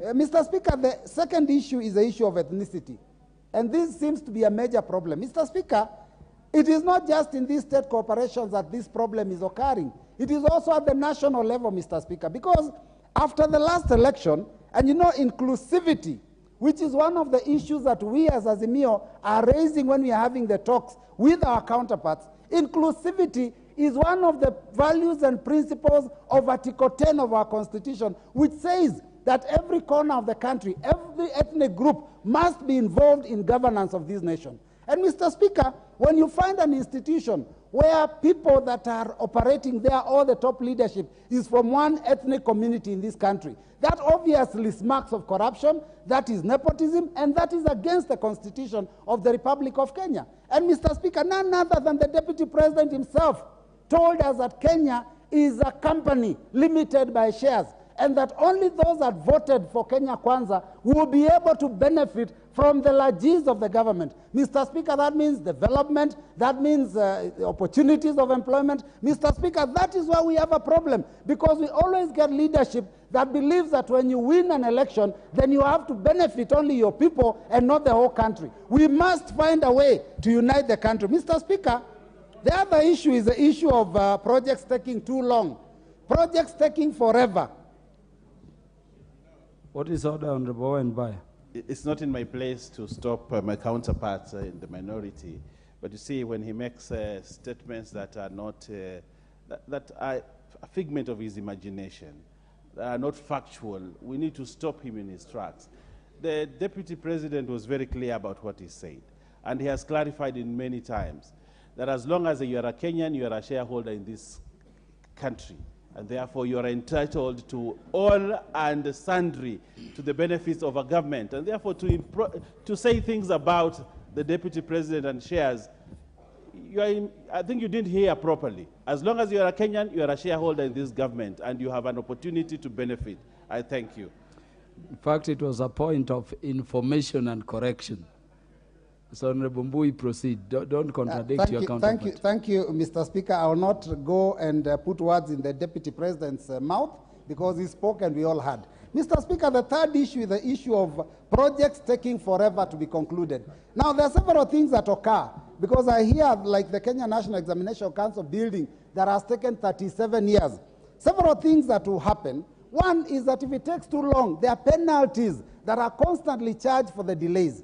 And obviously that means that by the time this project is finished, it is many times over in terms of the price. The other issue, Mr. Speaker, is that, you know, under the current regime, if this project was being managed in this manner, it would be relaunched like 6 times, Mr. Speaker, because, you know, I've realized that when a project takes too long, we can relaunch it over and over and over again. Maybe I would propose that Kenya Kwanza goes and relaunches this project that has taken 37 years. And hopefully maybe now it can be completed. Because it has taken forever, Mr. Speaker. It has taken too many years. And let me say, it's not just here. We've also seen the parliamentary office under PSC. I mean, this building started ages ago. Members of parliament are still squeezing in another house. So we need to ensure that when we start a project, we finish it. But, Mr. Speaker, I think we may have an opportunity to make some changes in law. The Public Procurement and Asset Disposal Act is very clear that if you're giving a contract, then you also have to have the money to be able to complete it. Now, what I think where the lacuna is that even under CDF, you're able to give a contract which gives a part of the project, and then you have the money available for that part only. Mr. Speaker, I think we must find a way to ring fence so that any contract given, there must be money that will be pumped into that department or that ministry for the number of years required for the project to continuously be done until completion. Because every time we do this, then Kenyans don't get value for money. But, Mr. Speaker, as the project is told, when it is 37 years incomplete, there are people who have made billions out of these projects. Consultants, contractors, you know, the banks. So, Mr. Speaker, I think it's one of those things that we need to address in a sober manner. Mr. Speaker, the issue of land that is not secured is also a major problem in the education sector. And it is very unfortunate because this is one of the areas where land grabbers will take advantage. You had cases here in last parliament of land to do with some institution, a learning institution, I think in Ruaraka. We also had another one where some individuals were attempting to grab land for a primary school in Langata. In fact, the children of Langata were beaten and tear-gassed, Mr. Speaker, just like we are being tear-gassed every day when we are following the Constitution. So, Mr. Speaker, sometimes I ask myself, when mistakes occur, why don't we get to the bottom of it so that they don't recur again? If I ask anyone here what happened to the children of Langata Primary, what happened to the perpetrators of the violence against the children of Langata Primary because someone was attempting to grab the land that the children used as a playing field, no one will give you an answer. So, Mr. Speaker, we must, every time we have an opportunity as a House, we must get to the bottom of it. We must get a solution. Mr. Speaker, finally, I want to just say that ESCC, the DCI, the DPP are paid taxpayers' money. They are independent institutions. They have a mandate that is clearly spelled out in the Constitution of the Republic of Kenya. It is so unfortunate that every time you follow these institutions, some of them believe that they have to answer to other offices. And that is why you saw immediately after the last election, individuals who had criminal cases, who had civil cases, who had corruption cases, were dropped because of holding public office. Mr. Speaker, I think as a country, we must call a spade, and it doesn't matter which side of the political divide we are. I think Kenya is bigger than all of us. We must correct the ills of this country, and every time we get opportunity as members of parliament, irrespective of whether you are on the side of government or on the side of opposition, all of us have a mandate. We were elected to ensure that we oversight this government, we represent our people, and we make laws for posterity. So, Mr. Speaker, I support that report. Thank you. Thank you, Honorable Robert Mbui. Let me, before I recognize the next speaker, recognize and welcome the following institutions to Parliament. St. Mary's Tabaka Girls from South Mugirango, Kisii County, Pilgrims Progressive School from Mavoko constituency in Machakos, and Juri High School, Chuka Ingamangombe, in Tharaka Nithi County. Honorable Doris Donja, I want to give you a minute to welcome all those institutions to the House of Parliament before we proceed. Thank you, Mr. Speaker. Indeed, I'm so excited for our daughters and sons who are here. More especially, I come from Kisii County, I've seen Tabaka Boarding Primary, Mr. Speaker. What's about this visit is that the learners learn things that will stay with them for the rest of their lives. When you come to Nairobi for the first time, Mr. Speaker, if you can remember, it's something that you will never forget. Tabaka Girls Fraternity and our other pupils on board, please learn that you can also be members of parliament, enjoy the stay. When they tell you that you are our future leaders, it's true, you are, and that is when you aim high. So I will meet you before you travel back to Kisii, and I know we will interact more. I'm just excited, Mr. Speaker. You can see how I'm free, and the fact that we are discussing about institutions, they will learn more because this is also happening. Like now, Mr. Speaker, they are believing that when they go to university, the government will pay their school fees. You see what is going around, that you have to pay a fee of up to 360,000. As leaders, we must do something, because most of our learners will drop out of school because of the exorbitant bills that they'll be asked to pay. Thank you very much, Mr. Speaker. Thank you, Honorable Doris Nonya. I know given a chance, you'd have spoken the entire afternoon because of your excitement on matters education. And the students are actually well welcomed to the House of Parliament, particularly the National Assembly. The Honorable Dido Raso. Thank you very much, Honorable Speaker. Let me thank Honorable Kwamboka and his committee for this report. I think to start with, under Article 95, Sub-Article 3, the purpose or the work of National Assembly is oversight. And this is just the beginning, particularly for you in the opposition, to oversight the government. And I want to really thank you. Honorable Speaker, the statutes that establish a state corporation are very clear. State Corporation Act Cap 446 and also Companies Act Cap 486. For that reason, there is no ambiguity in terms of how the state corporation should function under the laws of Kenya. Honorable Speaker, Kenya has over 360 state corporations, whether they are financial, universities, training and research, service, regional development authorities, tertiary education, training, all those different categories. But what must come to light that we need to know and we need to take cognizance of as members of this august House is what is the purpose of a state corporation once it is established. Honorable Speaker, it clearly says to conduct a lawful, ethical, profitable, and sustainable business in order to create value over the long term. What this committee must be telling us during their various excursions to visit different state corporations is if actually they are staying on that red line, if they are staying on their mandate. Honorable Speaker, when we look at the state corporation, for example, the Kenya Airways, for many years, Kenya Airways was profitable, robust, the face of air in Africa. But over the last 1 decade, Kenya Airways has been on a deathbed where we have been sponsoring them through the National Treasury.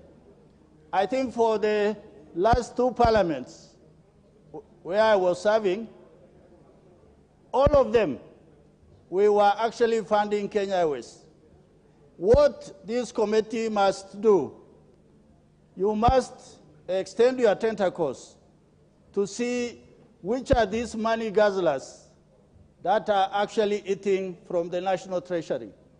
Because for all intent and purposes, this state corporation should make their money employ the right number of people, and also by extension, provide services that are competitive, that actually addresses the issue of competition so that Kenyan consumers are not unfairly disadvantaged or exploited for that matter.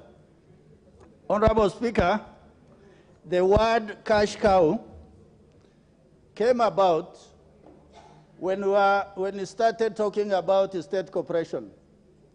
So everybody today in civil service, they'll be very happy looking forward to working in state corporation. They pay more money, they pay allowances, you can travel around the world, but at the end of the day, you remain a civil servant. The other guy who is a pen pusher or who is a worker in the field, in the Kenya National Civil Service, feel disadvantaged because those in the state corporation enjoy the state largesse at the expense of the Kenyan taxpayer.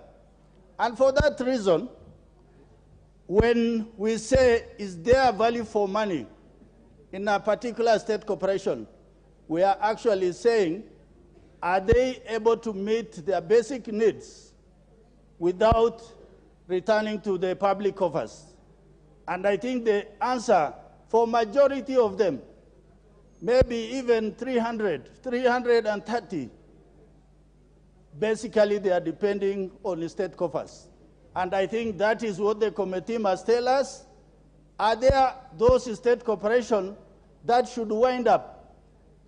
Why would a state corporation established for 200 personnel or human capital is just employing or is being manned by 30 or 10 or 20?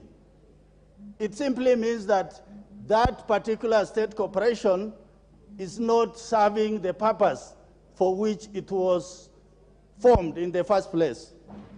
Honorable Speaker, those before me have talked about the face of Kenya. Within the state corporation, there's somebody called the Inspector General.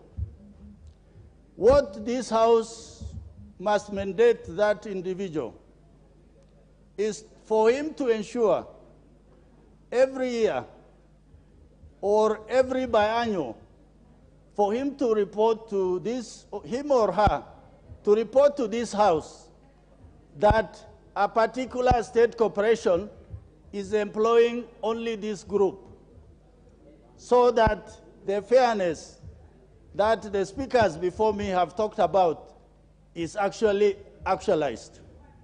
Finally, Honorable Speaker, for all these state corporations, there is the chairman and the board of management. These individuals are employed. Wherever they sit, they will earn some allowances or salaries.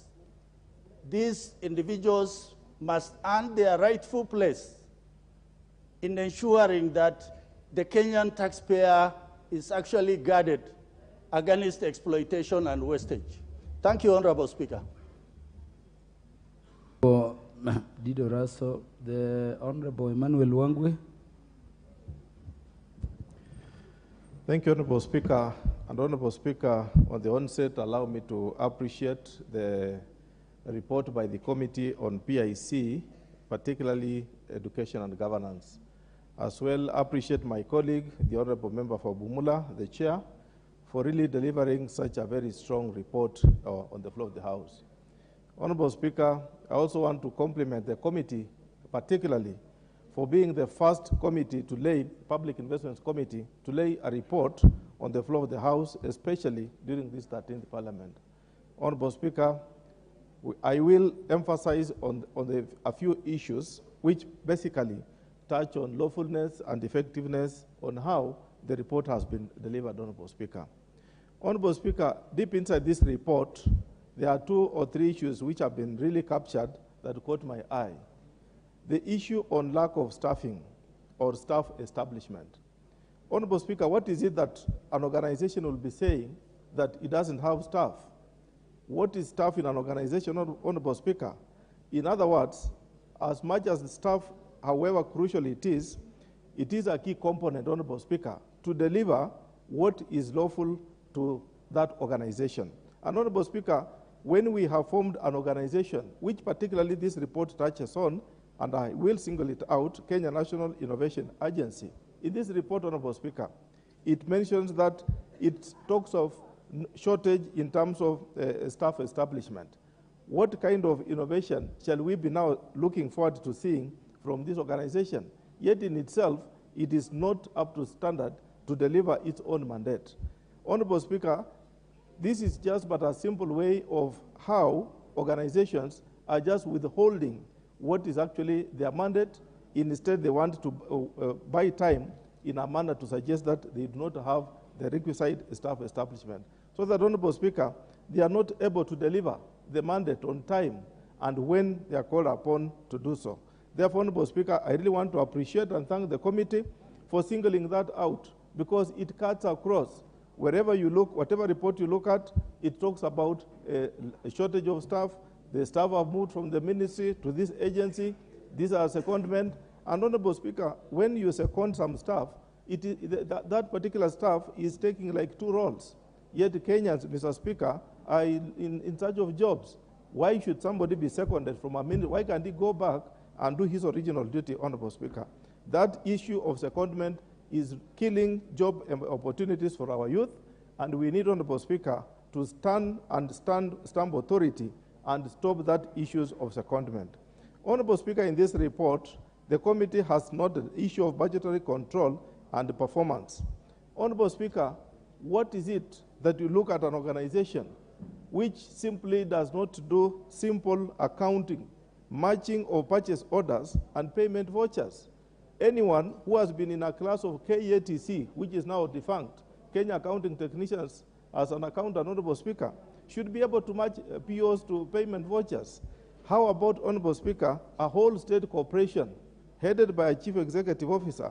The auditor can point out that he is not able to match a purchase order to a payment voucher, Honorable Speaker. This is shameful, and Honorable Speaker, we must call this organization to order. And Honorable Speaker, in this report, the organization that we are talking about is such a serious organization from a pioneer institution, Honorable Speaker, which should lead by example. University of Nairobi Enterprises and Services Limited, Honorable Speaker, that the books of accounts would not be matched. That, Honorable Speaker, the books of accounts were being drawn manually. What a shame are we looking at if it's from a pioneer institution like University of Nairobi as an enterprise unit, Honorable Speaker. What is it that shall we be looking at? Yet, Honorable Speaker, the pioneer institution in teaching commerce, Bachelors of Commerce, which is famously known as BCom, is from University of Nairobi. So what shall we be looking at when we look at such a case, Honorable Speaker? Honorable Speaker, the committee has also identified cross-cutting various issues in various departments, Honorable Speaker, and linked, Honorable Speaker, with an issue to do with Procurement and the Disposal Act of 2015. Honorable Speaker, you look at an organization which has also been picked in this report, Honorable Speaker, that there were no reports if called upon. We all know that the Honorable Sakaja in this Parliament, Honorable Speaker, passed a bill which we are all proud of, which is Procurement and Disposal Act of 2015, which, Honorable Speaker, identifies as various persons, youth, women, and persons living with disability, that they should be given positions whenever you are having procurement. Honorable Speaker, the National Council for Nomadic Education, NACONEC, in this report, Honorable Speaker, has been cited that when they were called upon to pick on how many jobs have been given to youth, how many jobs have been given to women, how many jobs have been given to persons living with disability, it was unable to do so. Instead, Honorable Speaker, in the response which is in this report, Honorable Speaker, NACONEC has said that they are now training the staff on how to do public procurement and disposal. What a shame, Honorable Speaker. Does this organization deserve to exist? Yet it's serving very, very key people, Honorable Speaker, in various vulnerable communities, Honorable Speaker. which means, Honorable Speaker, the Chief Executive Officer will simply play around with the person he's serving, Honorable Speaker. Therefore, it's important that, Honorable Speaker, this report, the way the committee has brought it out, is very good. We need to put nail where it is supposed to be. And, Honorable Speaker, call to order these organizations that are misbehaving in terms of management. Honorable Speaker, when you look at issues to do with the costs, Honorable Speaker, is a factor in this report, Honorable Speaker, cutting from the Constitution. When you look at the Constitution, Honorable Speaker, Articles 220, read all through to 229. Those are articles, Honorable Speaker, which establishes various organs and on how money matters are dealt with in terms of bookkeeping, in terms of how to get the budgets, in terms of how to manage the budgets, Honorable Speaker. And, Honorable Speaker, particularly Article 229 of the Constitution empowers the Auditor General to be the sole authority, Honorable Speaker, to report how various organizations are running their affairs. And, Honorable Speaker, if at all the costing of various consultants is an issue, it's picked up in the audit report. And, Honorable Speaker, through my other committees which I chair, you will be finding that it has a similarity with the report that the Honorable Kwamboka has brought to us, Honorable Speaker, where cost of consulting in terms of what is in the books is much higher than, Honorable Speaker, the cost of the project. A cost of a project costing about 600 million, Honorable Speaker, in one area where I'm bringing the report, Honorable Speaker, due to be tabled on this House, is costing 1.2 billion.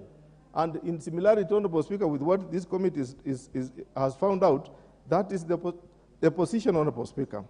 Honorable Speaker, you find that in this report, there is the issue of unsecured or untitled land holdings. What is it that, Honorable Speaker, will you be putting up your infrastructure on land which does not belong to you? What will happen, Honorable Speaker, if the owner comes out and says he now wants the land to revert back to him? It means the entire property that the government has built onto that land goes to waste, because the property, Honorable Speaker, returns to the owner. Therefore, it's important, and I'm happy, Honorable Speaker, the recommendations by the committee to really push the various entities to get title deeds and move on in a proper manner, Honorable Speaker, is very much correct. Honorable Speaker, there are also the issues on constructions. What we are seeing here, Honorable Speaker, the committee has singled out very expensive and long-term taking projects. What my colleagues have mentioned, the issue of Mutiani House.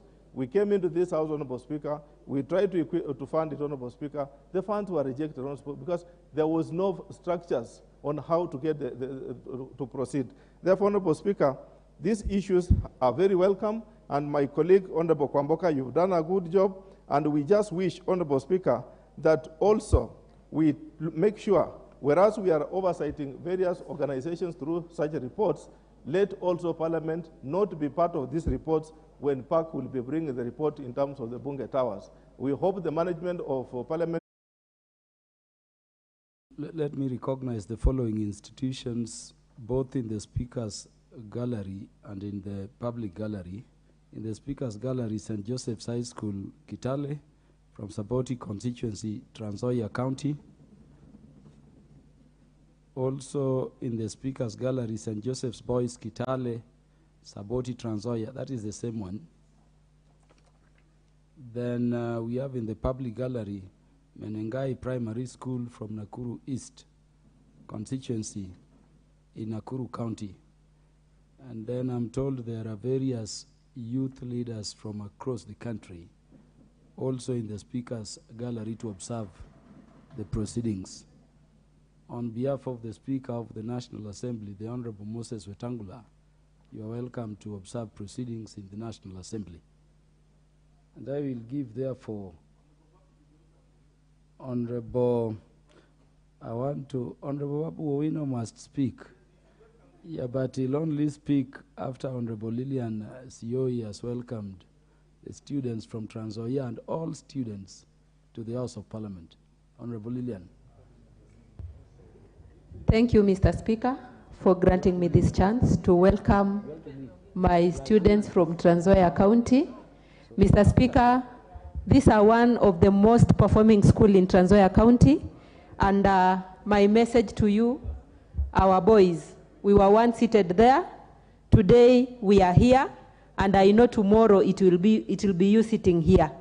Amongst them, we have got all kind of profession, Mr. Speaker, and I believe these are the future leaders of this country, and let nothing come between you. Let the sky be your limit. To all the students, keep on working hard and work smart. Thank you so much, Mr. Speaker. Thank you very much. And Honorable Lillian, Honorable Ferdinand Wanyonyi will not forgive me if he never welcomed the students to the House on behalf of the male gender. Yes, Mr. Speaker, I also want to take this opportunity to welcome St. Joseph's Second School students here. On my own behalf and the behalf of the people of Trans Nzoia, nasema karibu, work hard. I want to say that the sky is the limit. Tomorrow you might be members of parliament from Trans Nzoia, so please work hard, and I wish you well. Thank you so much. And lastly, the Honorable Dr. BABU OWINO to maybe welcome the youth leadership from across the country in the House. Thank you, Honorable Speaker. I would like to take this opportunity. Is where you belong. Where you are, we have doctors among you, we have engineers among you, we have teachers among you, we have members of parliament among you, and we have leaders in different professions in this country. Just know that in the next few years, you will be somebody in life. It doesn't matter where you come from. All these members of parliament you are seeing here, including the Honorable Speaker who is seated there, came from a very humble background, from a very sorry background. But just know that with determination, you will make it. And us as your members of parliament, we will ensure that we hold your hand so that you reach the highest level, the highest echelon of education in this country. From high school, ensure that you go to the university. That is where comrade power is. From the university, ensure that you get a degree certificate, 1. If you are a man, ensure that you get a wife from the university, 2. If you are a lady, ensure that you get a man from the university, 3. Because the kind of babies you will sire, the intellectual capacity of such babies will be at optimum. Honorable Speaker, now to the youth leaders who are here. Honorable BABU OWINO, I gave you only 1 minute. Thank you, thank you. So can you be concluding? Thank you, Honorable Speaker. To the youth leaders who are here, we are all comrades. And I know very soon, in 2027, some of you will be in parliament, some of you will be in various positions in this country, and let us fight on. We will always fight for your inherent and inalienable rights. I can see one of the most active ladies in the nation, Tabitha. Tunakupenda sana. Asanteni sana, the youth leaders. May God bless you all.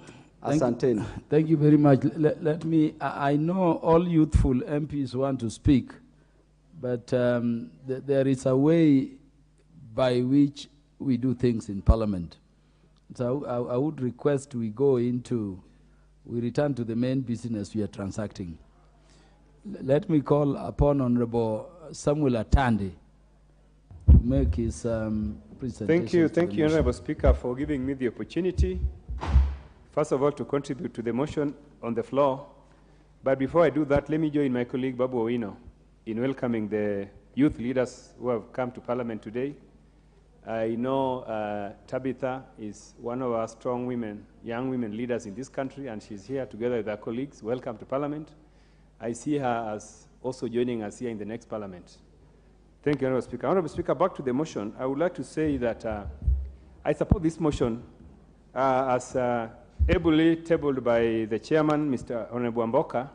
And Honorable Speaker, before I say something, let me say, Honorable Speaker, that Honorable Wamboka is a first-time MP in this parliament and also chairing a very important committee of this house, PIC, governance and education. And the work that they have done together with the committee is a testimony that this house has talent, competence, and diversity. And it does not matter whether you are first-term MP or fourth-term MP, any member of this house is competent and capable of giving this house the results that we want as a house. And therefore, I want to thank Honorable Mboka for demonstrating that being a first-time MP is not inability. And Honorable Speaker, coming back to the content of the report, Honorable Speaker, this report is very comprehensive. And first of all, the report is educative. If you look at the report, Honorable Speaker, you will see that a number of agencies have been listed here. Chairman, Honorable Speaker, before this report, I did not know that there are agencies such as JQuat Noodles Limited. There are agencies like National Council for Science, Technology and Innovation. Many agencies that I don't know even what they do. And Honorable Speaker, if you look at these agencies, there are so many, and you wonder why they should not be amalgamated. And an agency like National Council for Science and Technology. The other one is the National Center for Mathematics, Science, Technology, Education in Africa. I think the first thing that we need to do as a House, Honorable Speaker, is to amalgamate these agencies, because there are many, and you even wonder what they are doing. What are they achieving? Yeah, so this is the first assignment which I think we need to do. Secondly, Honorable Speaker, I wanted to say that the report has information about agencies that are not completing their development programs, especially construction. An example here is Kenya National Examination Council, Honorable Speaker, which it is reported, has been constructing a project for more than 37 years. But Honorable Speaker, since I joined this parliament and sitting in budget committee, this house has been appropriating resources to this agency each and every year for this infrastructure. And therefore, all I want to say, since Honorable OWINO has been defending government against this report, I want to urge him to ask the President to revive whatever is told, because I have seen him reviving and recommissioning projects which were commissioned by President Kenyatta in Mount Kenya region. Please come back to Nairobi and also revive these projects, because these projects we have been allocating resources. I don't know why they are not being completed, yet you are alive here, and the President is alive. Please, we want to see the President next week restarting these projects which are stalled here in this report. I want to say, Honorable Speaker, that consultancies is one of the avenues of corruption in government. And the fact of the matter is that if you look at ministries such as Treasury. Honorable OWINO, what is out of order?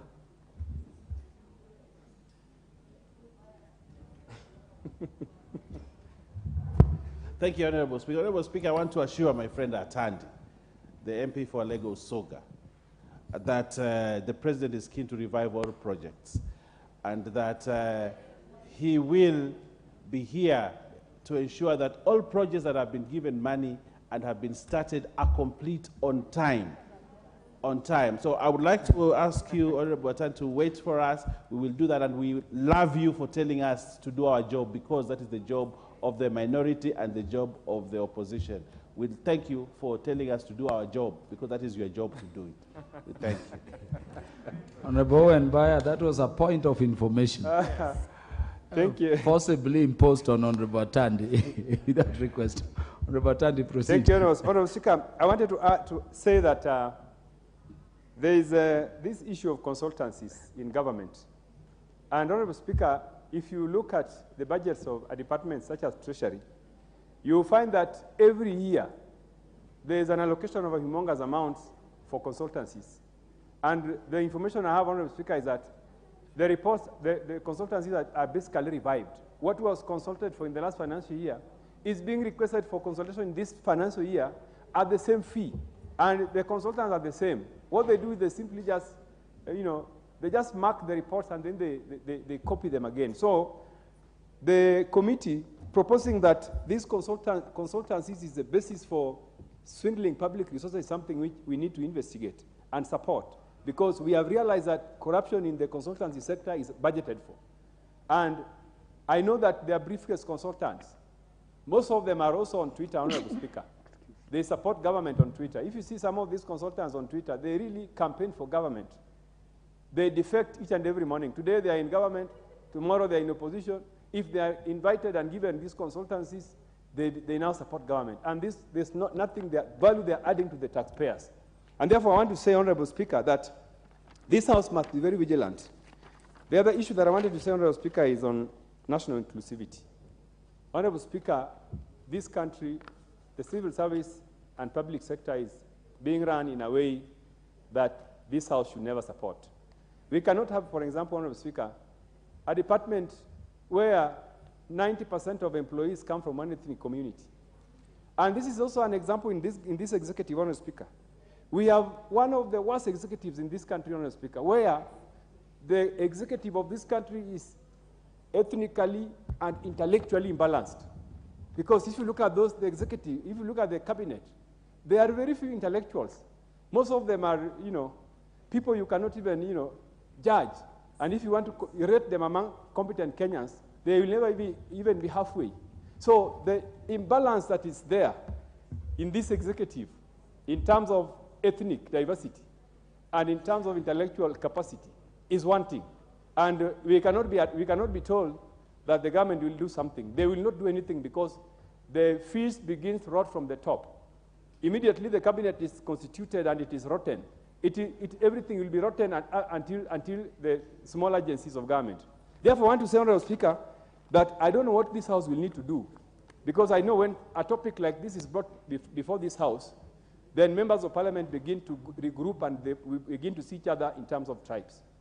In the end, it is the Kenyan public that will suffer, because when I raise a matter of this nature, a person from Mount Kenya will say, no, the people in that office are from my region.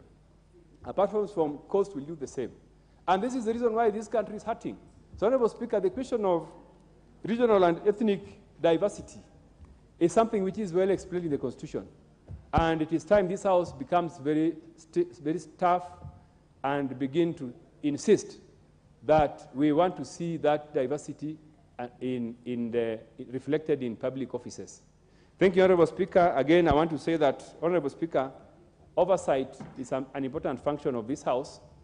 And the reason why this country is failing is because we are not doing proper oversight.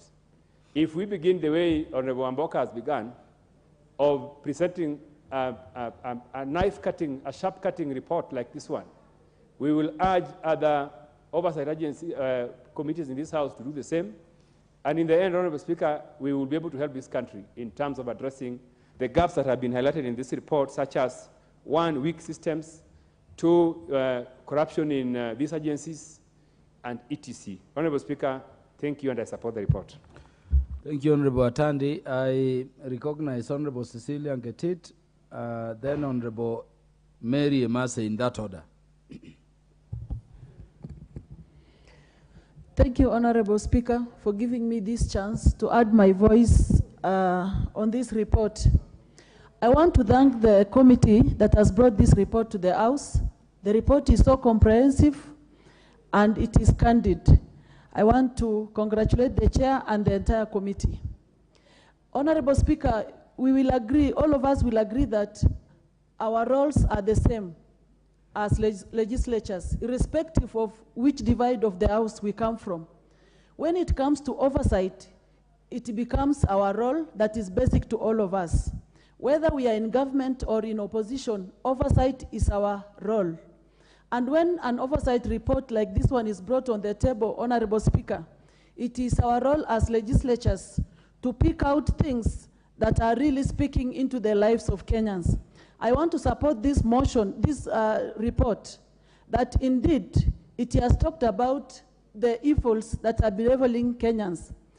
One of the evils that has caught my attention, Honorable Speaker, is the ethnicity.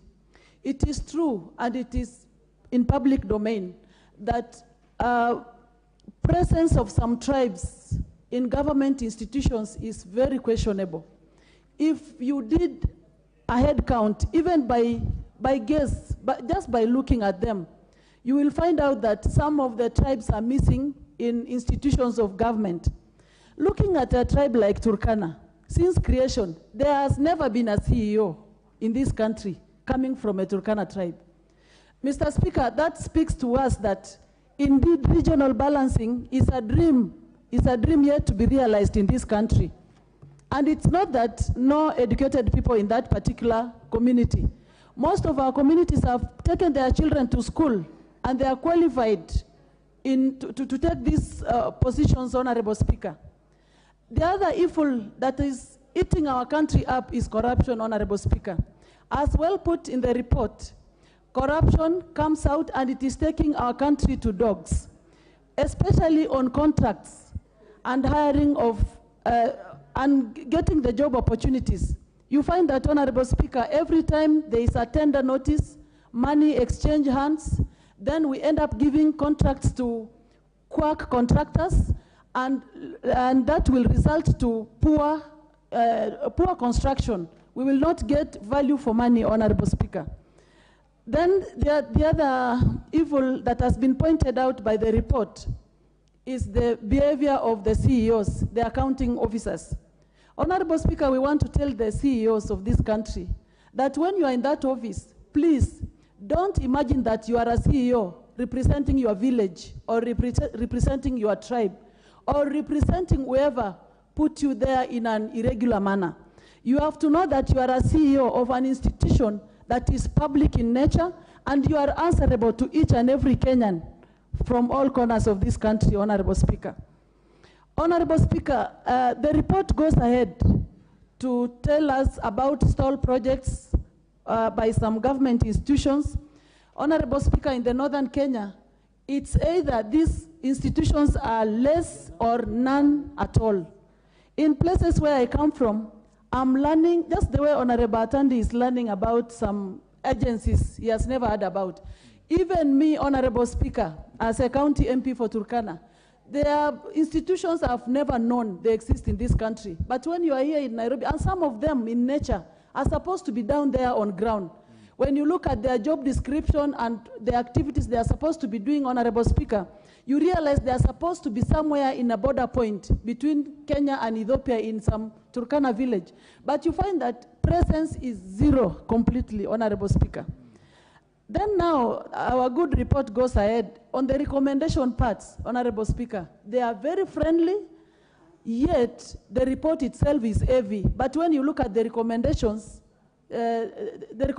are not good. They are not commensurate with the evils that have been talked about by the report.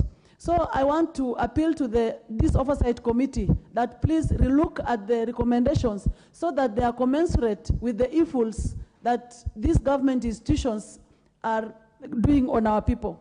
So we want to show you gesture as MPs from government side that when it comes to oversight, there is nothing like government. Because if my people wouldn't have elected me to this house, government will not know who is Honorable Cecilia. So, Honorable Speaker, we want to assure you that those of you who are seated in oversight committees, you have our full support.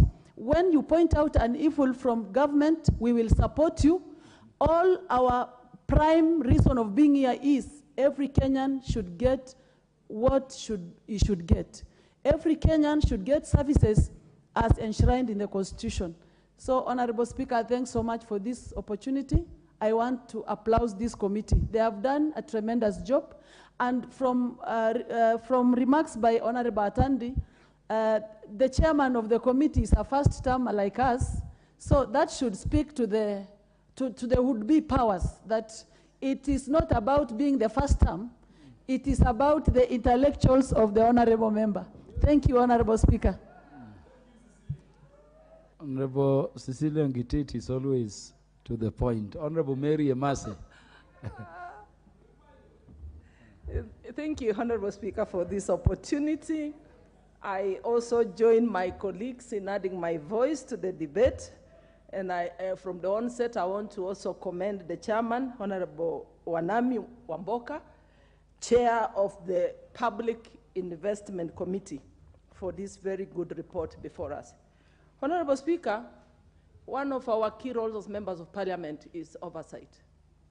And one of the means through which we oversight is through the reports of the auditor, controller of through the Auditor General's reports, Honorable Speaker. Honorable Speaker, that is why I keep saying that the Office of the Controller and Auditor General must be properly resourced so that they have the capacity, they have sufficient resources to be able to procure enough staff to be able to provide us with the timely reports. Timely reports are very important because through these reports we can see serious concerns have been raised that would now enable members of parliament to be able to undertake their oversight role. Having said that, Honorable Speaker, I want to go to the substantive issues that have been raised by this report.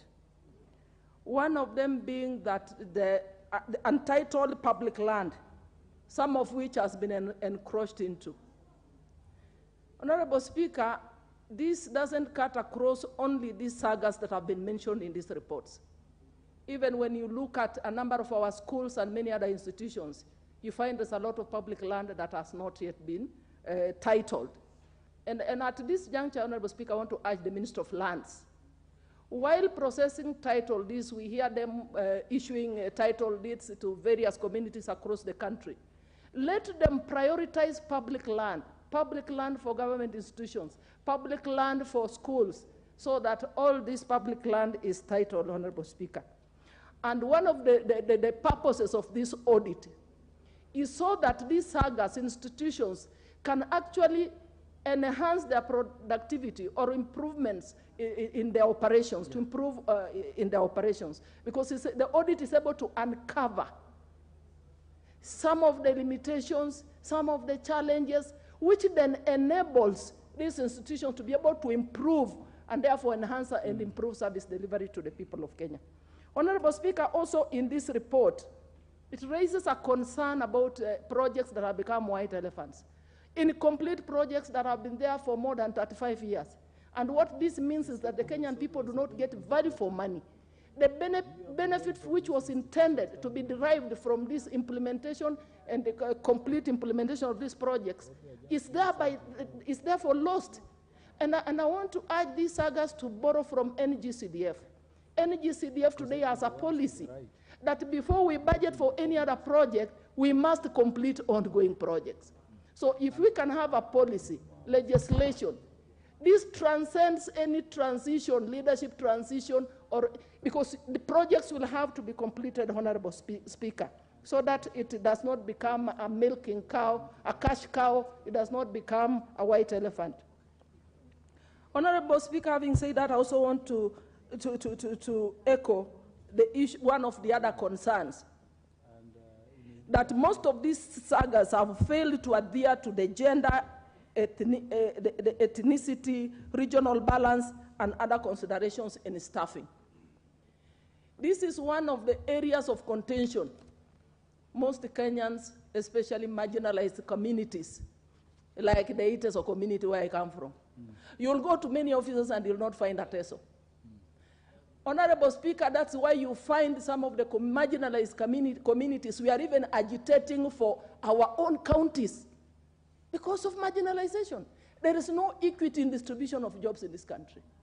You'll go to some sagas, you only find 2 or 3 certain communities, depending on who are the leaders or the leadership, the CEO, name them.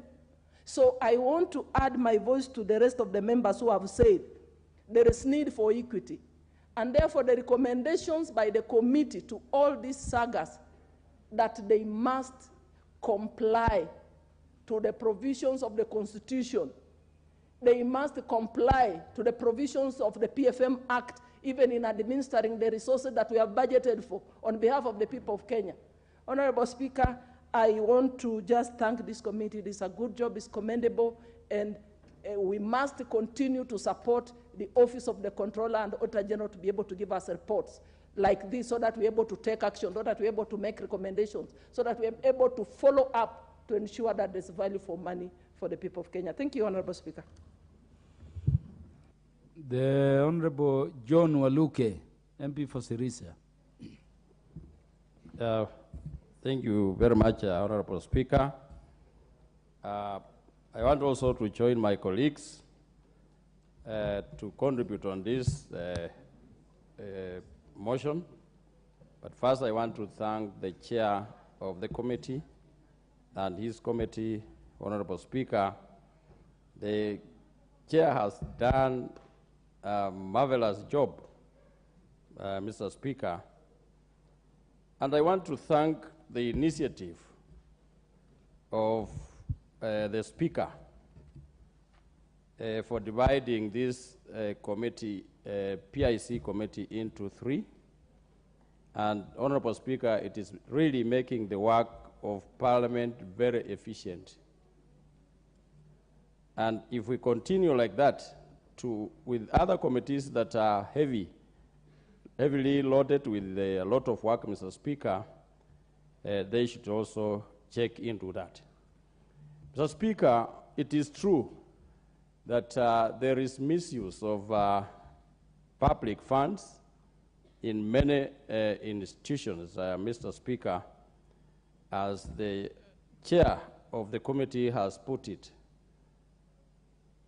Mr. Speaker, the most and worst institution, Mr. Speaker, in this country that misuse and misdirect, and it can even spend the money, Mr. Speaker, and leave the project uncompleted. Mr. Speaker, it is the Ministry of Public Works. For many years, Mr. Speaker, many projects have stalled just because the money is not there. The government can allocate money, but the consultants and contractors, Mr. Speaker, they will consume and eat all the money and leave the project uncompleted, and they don't care, Mr. Speaker.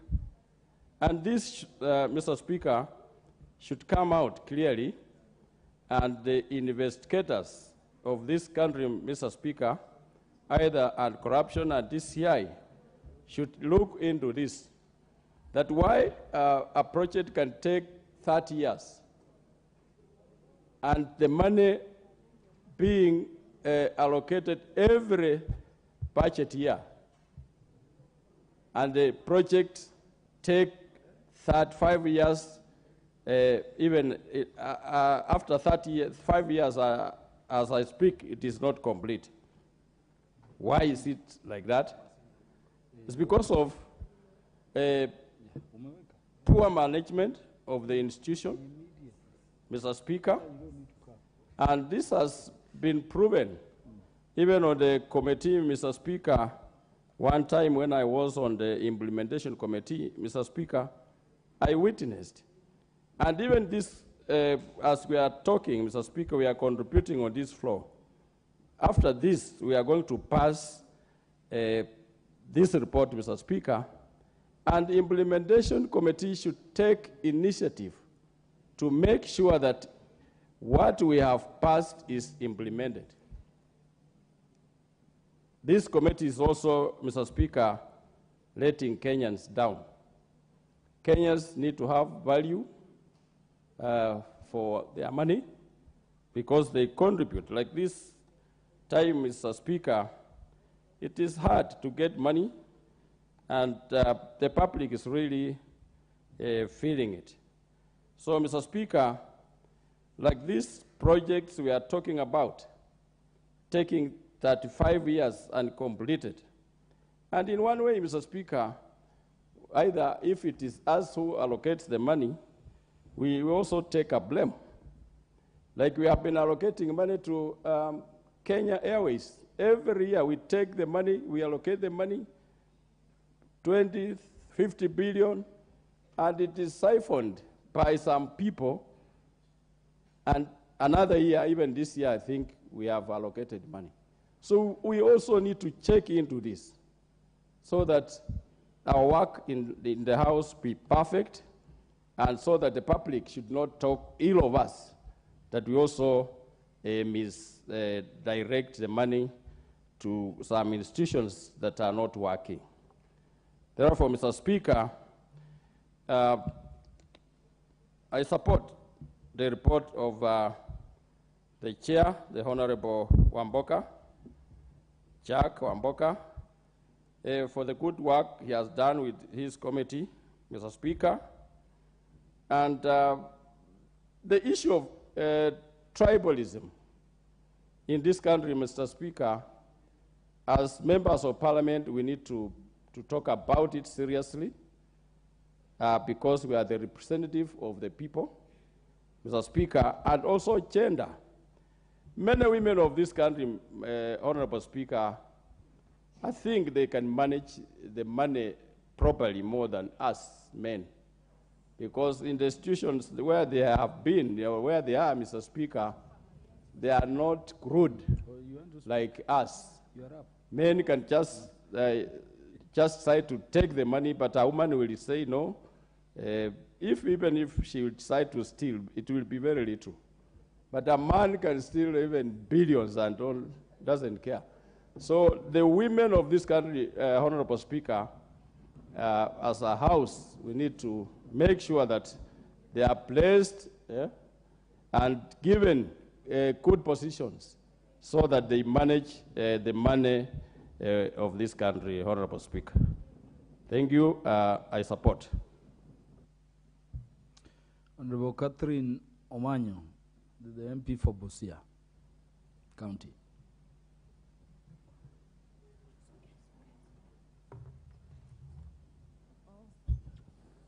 Thank you, Mr. Speaker. This report, I really thank the committee members, the chair, for intensively and extensively looking into every sphere of our nation to see where the loopholes are. It is actually waking even me up to also start monitoring how every institution, whether private or public in Kenya, is run. I have been looking into especially the report that says, the recommendation that says that every institution must be ethnically balanced. We are being chewed by nepotism in this nation. When I look at taxpayers, I don't see AZIMIO or Kenya Kwanza or what. Taxpayers are Kenyans. And every dime that is brought out for doing development in our nation should be accountable and should actually serve every Kenyan without being partisan. Every Kenyan must feel it. So a lot of mishaps that have happened in Kenya have happened because some of us, or most of us in the places of authority, have been quiet about the ill, the cancer of tribalism. Because when we allow that, it means that many people who could have served our country well are alienated, and we get dissatisfactory answers or dissatisfactory solutions or decision making on boardrooms or in places where some decisions could have been made by real professionals who could have helped our country from not going into a brink. And also we get undervalued or overlooked by people who just fill the offices but have nothing to offer. Most of them have been given because maybe they are acquainted to somebody in power or something like that. So it ends up many people in higher ranking offices abusing their authority. And then also many people, if I am lawyer, and then many people who are employed in that offices are lawyers, that means they can't question and demand for answers why things are not going the way. Maybe we had Vision 2030, if it is still on or not. Or if I just decide to steal and I'm the one who employed them, they can't also question me. So this report is beautiful, and the committee has really not saved or protected anybody. They were literally looking into how do we make it better for all of us. Thank you, Mr. Speaker. Thank you, Honorable Catherine Omanya. The Honorable Paul Biego, MP for Chemusei.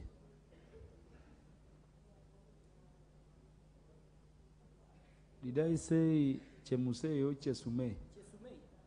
Should be MP for Chesume. Yes, thank you.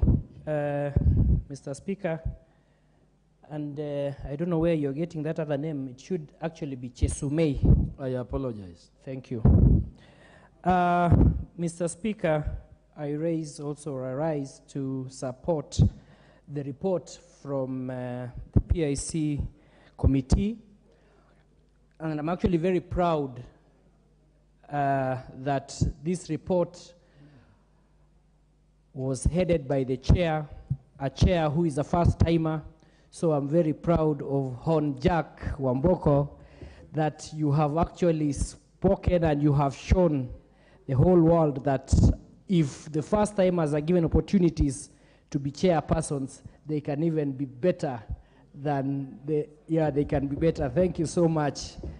And again, thank you also for the speaker, and thank you for all those who actually split the PIC so that it split into 3. And by so, we have now a report, a serious report, which we are seeing and which we are actually debating on, a comprehensive report, a good report, because at least it was split. Mr. Speaker,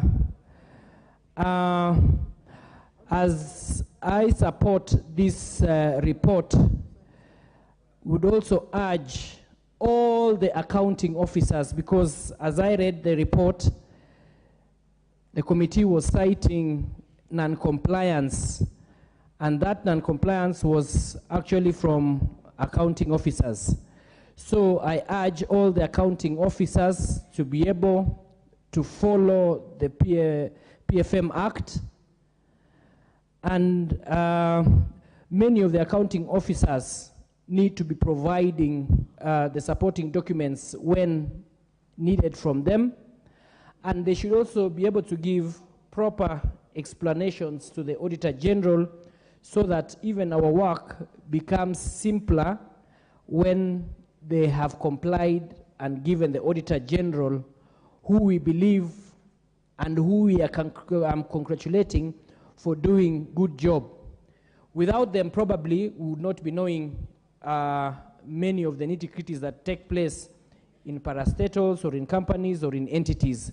So actually, I congratulate the Office of Auditor General. And again, to also add a voice to the accounting officers, they need to devise strategies so that our Kenya Kwanza manifesto to be realized of collection of revenue, they need to also raise revenue and cut costs in the various enterprises and the various firms. So management of various bodies should be able to avail comprehensive business plans in order to ensure that wastages in the parastatals and bodies are minimized. Those who are caught floating the rules, to me, I believe, Mr. Speaker, that the full force should actually, they should meet the full force so that at least we have zero tolerance on non-compliance, especially non-compliance of the Constitution. All that, I give credit to the committee, and I know for sure it's just that we were also late as the Special Funds Committee, but equally, as a first-timer chairperson, you're expecting to get a thorough and a very good report just like this one of PIC from the Special Funds Committee, and it's headed by a first-timer. Thank you so much, Mr. Speaker, for this opportunity. Thank you. Thank you very much, Honorable Biego. The Honorable Zamzam Chimba, Member of Parliament for Mombasa County.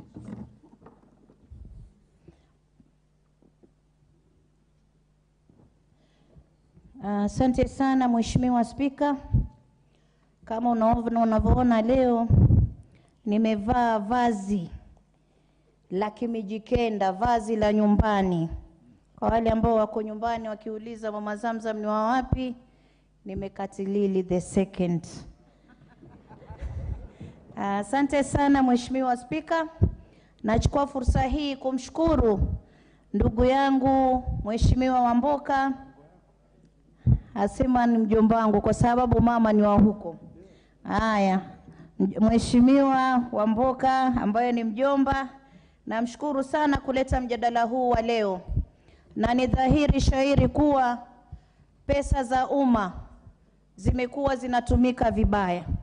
Mheshimiwa Spika, tukiangalia katika miradi ambayo imekuwa ikifanya katika taifa hili, unapata miradi ya kurejelea katika sehemu moja, sehemu ambayo tayari imeinuka kiuchumi, imeinuka, iko katika hali nzuri, bado pesa zinazidi kwenda kule, wakati sehemu ambayo iko na uchochole, sehemu ambayo bado iko chini katika maendeleo, inapewa mgao kidogo sana. Na licha ya haya yote ndio unapata pengine makadirio ya kujenga skuli, wakiandika milioni 5, unapata wamejenga kirum kimoja cha 500,000. Pesa zingine zote zimerambwa. Mheshimiwa Spika, Mheshimiwa Spika, na ningependa kuzungumza nikisema hivi ambayo yanaathiri mwananchi kila uchao. Na hata kama ndugu yangu upande wa pili alisema wako kwenye kurekebisha, lakini mimi nataka niseme hatuwezi kukaa tukisema tunarekebisha wakati mambo enda yombo. Ndio maana tumepoteza bilioni 700 kila mwaka tunapoteza, kwa sababu vitu hivi wakifanya mahesabu yao hawawezi kutupa uhakika wamehesabu wamefanya kitu gani. Mheshimiwa Spika, na ndio maana kuna projects nyingi kama alivyosema ndugu yangu Waluke, zimekaa zimedudumaa, ziko stale. Project zimeanzishwa, ziko mstuni, nyasi zimemea kule, wakati kuna sehemu pengine jumba kama lile linahitajika. Mheshimiwa Spika, na wakija kufanya katika mambo ya hisabati, wanapata kuwa pesa zilizotumika pale ni pesa nyingi, kuwa ili kwenda namna gani. Hiyo ni dhahiri kuwa pesa zimeingia katika mifuko ya watu. Mheshimiwa Spika, ardhi nyingi za skuli, ardhi za colleges, ardhi za shule za upili zimefanya kuibiwa na watu kwa sababu ya kuwa hawana zile title deed, hati miliki. Wamekosa hati miliki, na hata tukiangalia katika kanda za pwani, hasa nikizungumzia ndani ya Mombasa, tunaangalia skuli nyingi Mheshimiwa Spika hazina title deed na ni shule za zamani sana. Lakini ukija kuulizwa unasikia kuna mtu fulani amechukua kipande kidogo ndani ya shule, kuna mtu fulani sijui amevuta anajenga jumba lingine pale. Na hii ndio maana nasema kuwa nampongeza sana Mheshimiwa Wamboka, kwa sababu ameleta mjadala ambao utaona shule zetu na sehemu za masomo, yani institutions, zinaangaliwa vizuri ziweze kupata title deeds zao. Mheshimiwa Spika, tukiangalia katika mambo ya ugavi wa mambo ya kazi, kama walivyosema wenzangu na mimi pia natilia pondo, ni kuwa kuna sehemu ya makabila ambao utawaona tu katika kazi fulani, kwa sababu pale pengine mkubwa anayeongoza katika ile sehemu ni kabila lao, wengine wote watakuwa wameachwa nje. Na mimi nazungumza nikizungumzia watu wangu wa pwani. Na hata tukiingia Mombasa utapata Mheshimiwa Spika, kule kuna rasilimali zetu, lakini wanaomiliki, wanaoshikilia hatamu ya uongozi katika sehemu zile na wale walioajiriwa pale sio katika sisi. Wanatoa ajira, utapata libasi latoka sijui wapi, laleshukishwa Mombasa, pengine watoto wanapewa zile trainings, watoto badala wachukuliwe ndani ya Mombasa, basi atoka sehemu nyingine ya mwaga kule Mombasa. Hii ni kuonyesha kuwa sisi tunadharauliwa. Na mimi nataka nielezee serikali hii, vile mlivyoahidi kuwa mtatetea haki za wanyonge, sisi tunataka kuona pwani kule rasilimali zetu tunazimiliki wenyewe 70% kama ilivyo katika katiba. Ikiwa 30% itarudi kwa wengine, hiyo hatuwezi kukataa kwa sababu ni sheria. Mheshimiwa Spika, watoto wetu wamekosa hata sehemu za kusomea, na utapata kuwa kuna sehemu zingine hapa Kenya, ambapo utapata pengine barabara za jengwa, barabara kipande kutoka hapa mpaka pale, kipande kidogo kimechukua mamilioni ya pesa na barabara haijaisha. Miradi inaanzishwa, unapata mradi umedudumaa uko hivyo na pesa zimeliwa, unapata unabadilisha sijui kontrakta mpya. Haya ni mambo ambayo tunapigana nayo Mheshimiwa Spika. Na mimi nataka kusema tusipoangalia kwa kina, itakuwa Mkenya analipishwa ushuru mwingi sana, lakini pesa zinaingia kwenye mifuko ya watu ambao hawana shukrani. Yule maskini atakuwa analipishwa ushuru mkubwa sana, na kuna watu mahali wamekaa hata ni matajiri wanazidi kutajirika kila uchao, na maskini anazidi kuwa maskini kila siku. Mheshimiwa Spika,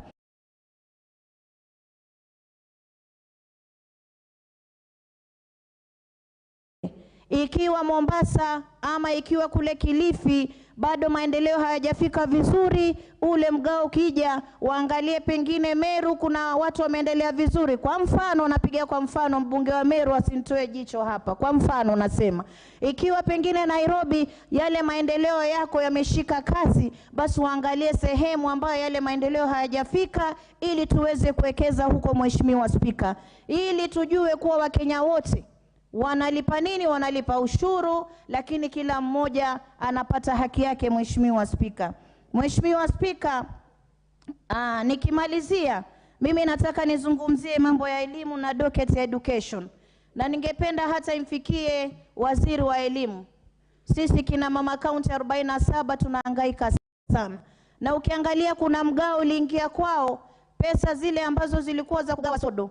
Juzi jana nimetoka katika mashule nikigawanya sodo kutoka kwa mfuko wangu. Mheshimiwa Spika, na zile ni skuli, na ukiwauliza wanakuambia hizi sodo sisi hatujawahi kupata kule. Na haya ndo makadirio ambayo tunasema yanawekwa katika budget, lakini pesa hazifiki kule mashinani kufanya kazi ambayo inatakiwa kufanya. Mimi ningependa kuwaomba hivi, kina mama wa kaunti 47, sisi tumehangaika sana na wenzangu wako hapa watasema, tunaomba hizi pesa hasa kama zile za sodo tuweze kuletewa katika doketi yetu, badala ya sisi maskini. Kaunti ni kubwa, mgao wetu mdogo sana, na wabunge wako na mgao wao alhamdulillah mgao mzuri sana, lakini sisi tumepewa kaunti kubwa kuzunguka na pesa ndogo, wakati pesa zingine zaingia kiholela katika dockets ambazo hatuoni zafanya kazi gani. Ikiwa wanaweza kuelekeza mapeni katika docket moja ili waulize mama Zamzam, wewe kama mama kaunti tulieka pesa za sodo, hebu tupatieni hesabu pamoja na ule afisa, tuangalie umepeleka skuli ngapi, zimebaki ngapi, kama zilisha vipi. Lakini Mheshimiwa Spika, hivi tunavyozungumza watoto wako kule Mwakirunge wanatumia yale matawi ya mnazi kuweza kujisaidia katika mambo yao ya hedhi. Kwa sababu gani? Skuli za kule hazijafika sodo, na mamilioni yalitangazwa hapa katika bunge hili kuwa yametoka ili kuweza kununua sodo. Sisi tunaomba hata zikija katika docket yetu ya agenda pia waangalie vizuri ziwe zitafikia kina mama wa kaunti 47, kwa sababu sisi ni kina mama na tunaelewa haya masala. Mheshimiwa Spika, mambo ni mengi, lakini mimi huwa nasema ukweli. Nasema ukweli na nitarudia kusema ukweli siku zote. Wapwani sisi tunahangaika mambo ya title deed, na hizi title zetu zaibiwa humu ndani ya Nairobi. Wale mabwenyenye wanaangalia Mombasa shamba gani halina title deed. Mzee wa miaka 100 amekaa katika shamba yake, anakuja kufurushwa, anaambiwa kuna mtu ameiba amechukua shamba na yeye ndo ana ile title deed. Sisi tunasema mara ya kwanza hii serikali iangalie wakazi wa pwani waweze kupewa hati miliki, ili na sisi tujione kama Wakenya. Isiwe kuwa pwani si Kenya. Hatutaki kuimba wimbo huo, tunataka tuseme pwani ni Kenya tukipata hati miliki. Asante sana Mheshimiwa Spika. Asante sana kwa kuongea kwa Kiswahili murwa. Mheshimiwa Marwa Kitayama. Basi Mheshimiwa Professor Phyllis Bato, mjumbe wa eneo bunge wa Moiben. Natumai wewe pia utaongea kwa hiyo lugha wanafunzi wakuelewe. Thank you, Mr. Speaker. I rise also to support this report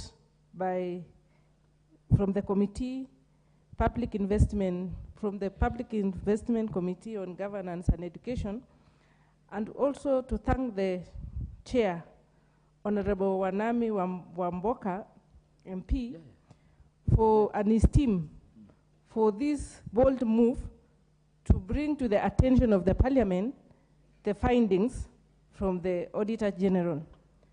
Mr. Speaker, when you look at the recommendations by the committee, you will realize that they've touched on very heavyweight issues relating to governance and expenditure in the Republic of Kenya. Mr. Speaker, looking at the recommendation 1, where they are touching on the accounting officers and their inability or lack of capacity in the dockets which they hold, for example, Mr. Speaker, that speaks a lot. What needs to be done, Mr. Speaker, is that if those particular officers are still in position of power and still holding those dockets, they need to be vetted afresh so that those institutions can be led by competent public officers. Mr. Speaker, how do you explain an accounting officer preparing an accounting report without supporting documents? Even a primary school child knows that if you are given homework, you are supposed to go and write and submit. But an accounting officer who is serving in a serious public office, not being able to support, to provide documents, supporting documents, especially in issues related to finances, it is a serious malpractice. And those officers should be, and I say, be subjected to vetting afresh, or they are competent Kenyans who are willing to work and they don't have these jobs, they can be considered. We have cases of land, Mr. Speaker. The Ministry of Lands should be swift in making sure that every piece of Kenya is documented. Mr. Speaker, let me give an example of schools where I'm a member of the Education Committee. Some of the schools were not able to get capitation because they are not registered, because they don't have title deeds registered in their schools. So eventually, they don't benefit, or they are not able to complete the registration process because of the title. Mr. Speaker, how I wish the ministry would do due diligence to make sure that they capture. I have a case of a school in Moiben, Mr. Speaker, which is a school within the municipality. It is referred to as Chebarus B. In this school, Mr. Speaker, it is within the municipality, and teachers are supposed to be getting what we call enhanced allowance, which is an allowance for all teachers in Kenya who operate within the municipality. The teachers in this particular school have not benefited from time immemorial, just because their school is not registered, they don't have a title, so in that case, their documentations cannot be complete. So I think the ministry should do due diligence. Oversight is very important, Mr. Speaker, and we should not be all planning to work in government to an extent. I mean, as legislators, we shouldn't be all wishing to be part of the government to an extent that we forget the oversight role. Mr. Speaker, I'm imagining the Kenya KWANZA team and the AZIMIO should not at one time think about having an handshake where they can work together so that the issue of oversight is continued to be implemented. Mr. Speaker, we also have projects which are long overdue. They have not been completed. You will find a project like Mutiani House, which was started 31. Is that Honorable Millie Odhiambo? Yes, granted. What is out of order? Why are you running from your mic? Oh, sorry.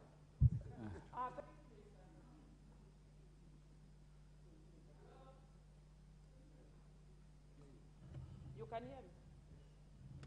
Honorable Millie Odhiambo. Hello? I think this is better. Yes. Thank you, Mr. Speaker, for giving me this opportunity. Mr. Speaker, with the due respect to the honorable member, I didn't wish to interrupt her. But is she in order to imply that AZIMIO is looking for a handshake when we have not asked for any handshake anywhere? And we have been on record that we are also not looking for any nusu mkati, any a quarter mkati, any 3/4 mkati. We are looking for full buffalo by the opening of the server.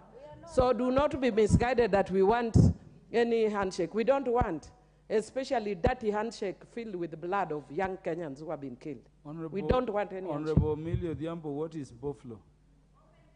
What is out of order is that is she in order to imply that AZIMIO wants any handshake. No, I'm asking, that is misleading. I'm asking what is buffalo?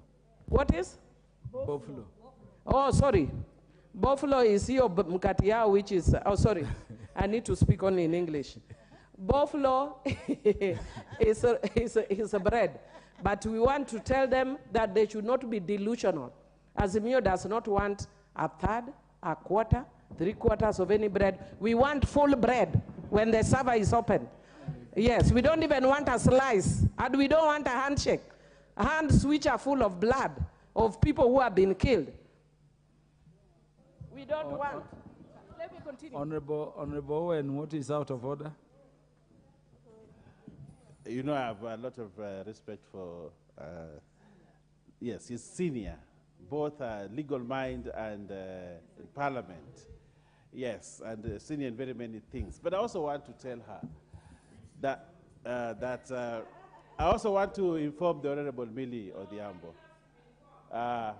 that the server, as a legal mind, she knows that she needs to go to court or somewhere else to have servers opened. And those servers probably may not be open. So the buffalo you are looking for probably after 2027 and not now. So please keep off the talk about buffalo. We know you are yearning for a handshake and half of government. We want to make it very clear that the government of William Samoei Ruto will not entertain any handshake, neither will it entertain half a bread or a quarter of bread. So, Honorable Millie Odhiambo, you are being out of order. Thank you, Honorable Owen, which server are you talking about being opened? Which servers? The server that only Millie Odhiambo is Oh, the server Honorable Millie Odhiambo is talking about. I take it as a light moment between Honorable Millie Odhiambo and the Deputy Minority Leader. Honorable Phyllis Barto, proceed. Okay. Thank you, Chair. Thank you, Mr. Speaker. It's not that I was implying that AZIMIO and Kenya Kwanza should do an handshake. What I was saying is that AZIMIO should continue with its oversight role and Kenya Kwanza to run the government, such that such issues which we are encountering here will not arise if everybody does their role. And for the handshake, there is no handshake because the elections were done, the court made its pronouncement, and we have a president. So I don't know, we shouldn't be talking about handshake. The bipartisan talk which should be going on now. Honorable Millie, you are not recognized. Honorable Phyllis Barto, proceed. Yeah, the bipartisan talks which should be going on between AZIMIO and Kenya Kwanza should be now within this document. This report has a lot of information to be worked on. So Honorable Kimani Ichung'wah, the majority leader, and his counterpart should start from this report. Mr. Speaker, however, let me continue with what I was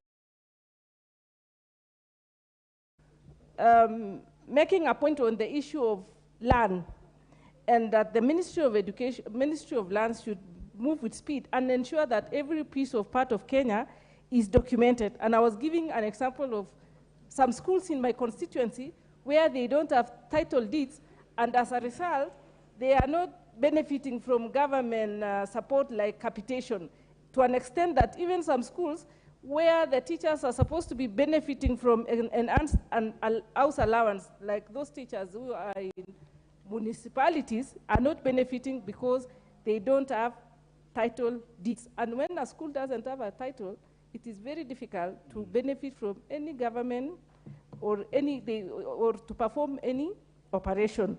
We also have cases of clashes in my constituency, Mr. Speaker, because people have multiple titles. You see, you find somebody having a title, but they don't have the piece of land. Another one is occupying the land, but they don't have the title. A case of a piece of land in Moiben called Crowley, they are always fighting. For example, during the planting season, one team will go and plant the land. During harvesting, a different team will go to harvest the maize. So it's a problem. So and how I wish such institutions like the ministry should streamline so that we don't encounter such problems. On the issue of projects, incomplete projects, Mr. Speaker, this is something which is very rampant in Kenya. We have a case of Mutiani House, which was begun even before I became a teacher. Once upon a time, Mr. Speaker, I was a teacher in high school, and we were being told about a Mutiani House, which was being constructed. I have been able to pursue my education to the level of becoming a professor, to the level of becoming a member of parliament, but we are still talking about the same project, which is 31 years ago, Mutiani House. And it is a common occurrence in most of parts of Kenya. And you see, when the project is delayed, a lot of money is wasted, and restarting it over and over again becomes problematic.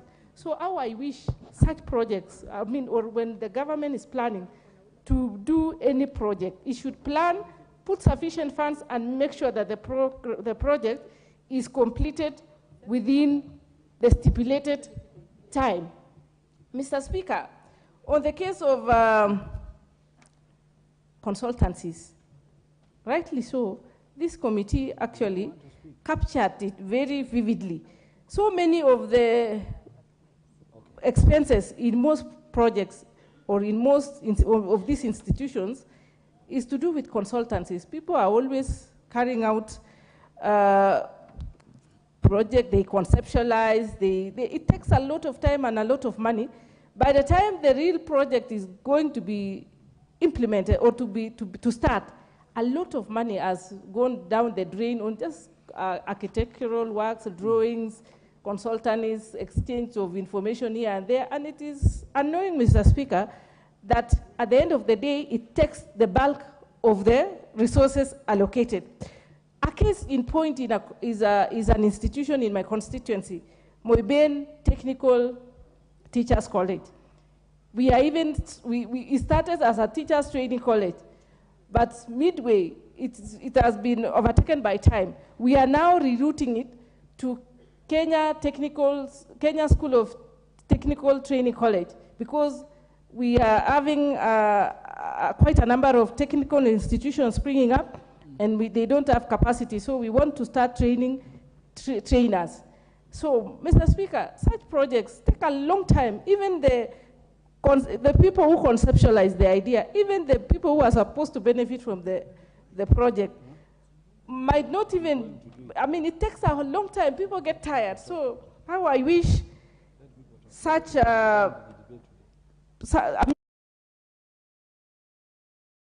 institutions, the people who do it diligently and make sure that they complete within the shortest time possible, so that they will be value for money. Mr. Speaker, finally is on the issue of ethnic diversity, and also to add on it, gender diversity.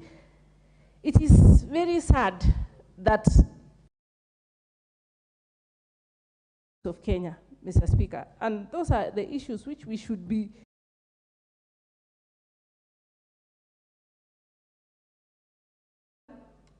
looking at other issues which are non-issues. The crux of the matter is in this document, Mr. Speaker. And finally, I would just want to say, I come from Uasin-Gishu County, where the saga of the scholarships, Finland, Canada, and so forth, if due diligence is done or oversight is done, such problems or parents and students wouldn't have be encountering such problems. And I also want to thank this committee because of this timely report. When you look at the date, Mr. Speaker, it is between 2018 to 2021, a span of 3 years, Mr. Speaker.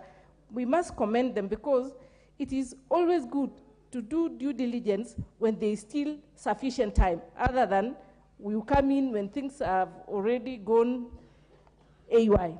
With those few observations, Mr. Speaker, I support this team and thank the committee once more. Thank you, Mr. Speaker.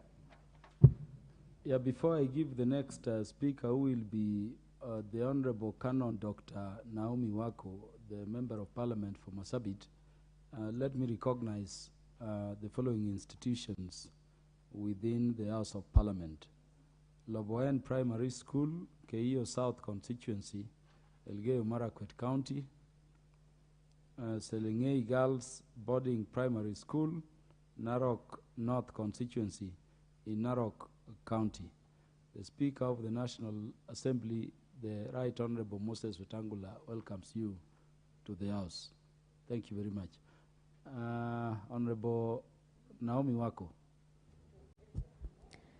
Thank you, Mr. Speaker. I thank you for giving me this opportunity once again, as I also congratulate the committee, Public Investment Committee report on governance, education. I also want to appreciate the effort of the chairman, Honorable Wanami Wamboka. I hope I have pronounced your names well. I want to congratulate him for that great work that he has done to bring out the observations that the committee has made, and also to serve this House in the best possible way.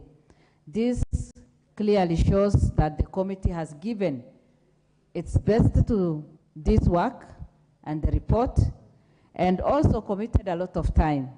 Mr. Speaker, as we all know, members of Parliament are very happy, and especially honorable members on the other side have been very busy serving Kenyans in this House, great House of Parliament, and also doing mandamanos for the last many days. So we congratulate them for finding time to come up with such a document that enlightens the entire nation, and that is also beneficial to all of us. The report that they have compiled is beneficial to all of us. It has also served us as a wake-up call, because the report captures and reveals so many things that has gone on and funny practices that has been there. And in their report, Mr. Speaker, some of the issues they have brought up, like the land owned by the various institutions, were not secured. This is quite strange, Mr. Speaker, because if there is a school somewhere, if there is an institution, a learning institution somewhere, the first thing that one ought to do is to make sure that the land belongs to that particular institution. The ownership of any land or of any piece of land in this country is very important. But ignoring that then means that you are giving or creating an opportunity for somebody to grab the land or encroach. That has happened in the past, and many schools have been inconvenienced, and many public lands or public or private property have been lost in that manner. And so even for them to cite this and say that a lot of land that needed to have been owned by those institutions, the issue of ownership has not been well captured. And in order for us to overcome that, in every institution, every part of this country. I know there are many schools that are on lands that they have not secured. My advice is please make sure that the piece of land that you have built any school belongs to that particular school and register everything in the proper way. The other thing, again, they have shown us clearly is the skewed ethnic diversity within their staff, and especially senior management. Mr. Speaker, some of us that come from the areas that have been marginalized for the last many years, even if you do not want to use this word marginalized, we keep referring to it because it is a fact that we cannot run away from. Those of us who come from northern Kenya, northern part of Kenya, even when people speak of these great jobs, great opportunities in the country, for us to be remembered, it is like a miracle has to take place. And so this observation is a true thing that they have brought out. And what do we need to do as August House?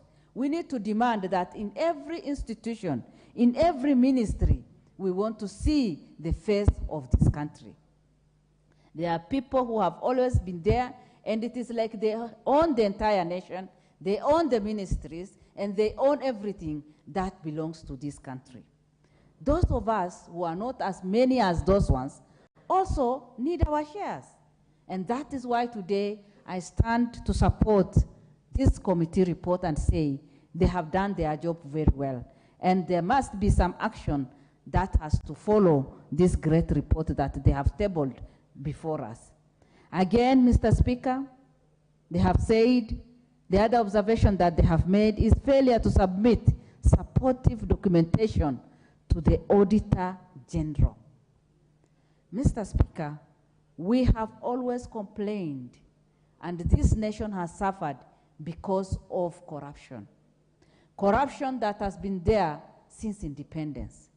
Corruption that some of us, if we speak about it today, we feel embarrassed because you are a leader and you wouldn't want to get close to anything that, you know, has an element of corruption in it. But corruption has eaten this country. It has become like the cancer that we debated on last week, that is finishing the people of our nation, that is taking away the great lives of our people. And in the same way, corruption is finishing our economy, is turning this country to be a poor country. Mr. Speaker, in many institutions, in many ministries, a lot of tenders that are distributed, sometimes and most of the times goes to the families, to the relatives. And most of the time, they don't even supply, they don't even do the work in the proper way.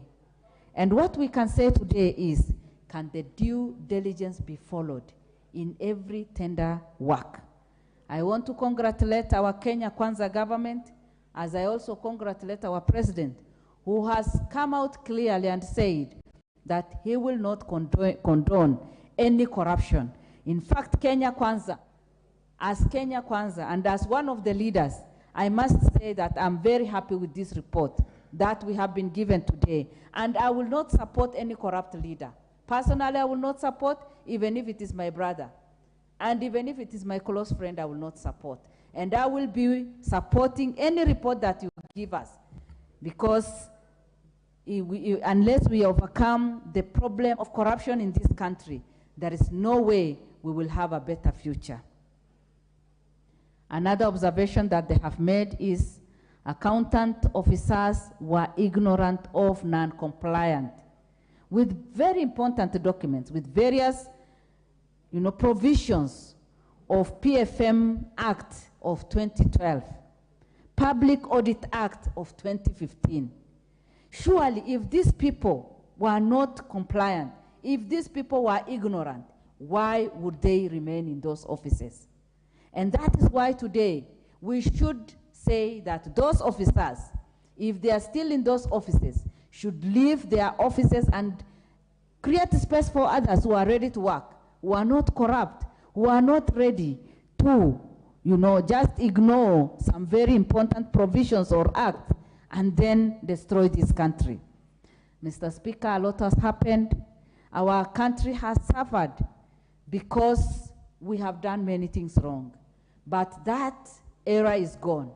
I want to promise the nation today that under Kenya Kwanza leadership, we will not condone any corruption. And our president will be at the forefront to fight any corruption. But for those officers who practice, who do those things that are not acceptable, and they remain in those offices, I want to urge the committee to do a recommendation that those officers leave the offices so that proper investigations are done. And if they are not qualified for the job, as we know in many of our offices, we have officers who are not qualified. We have people with fake certificates.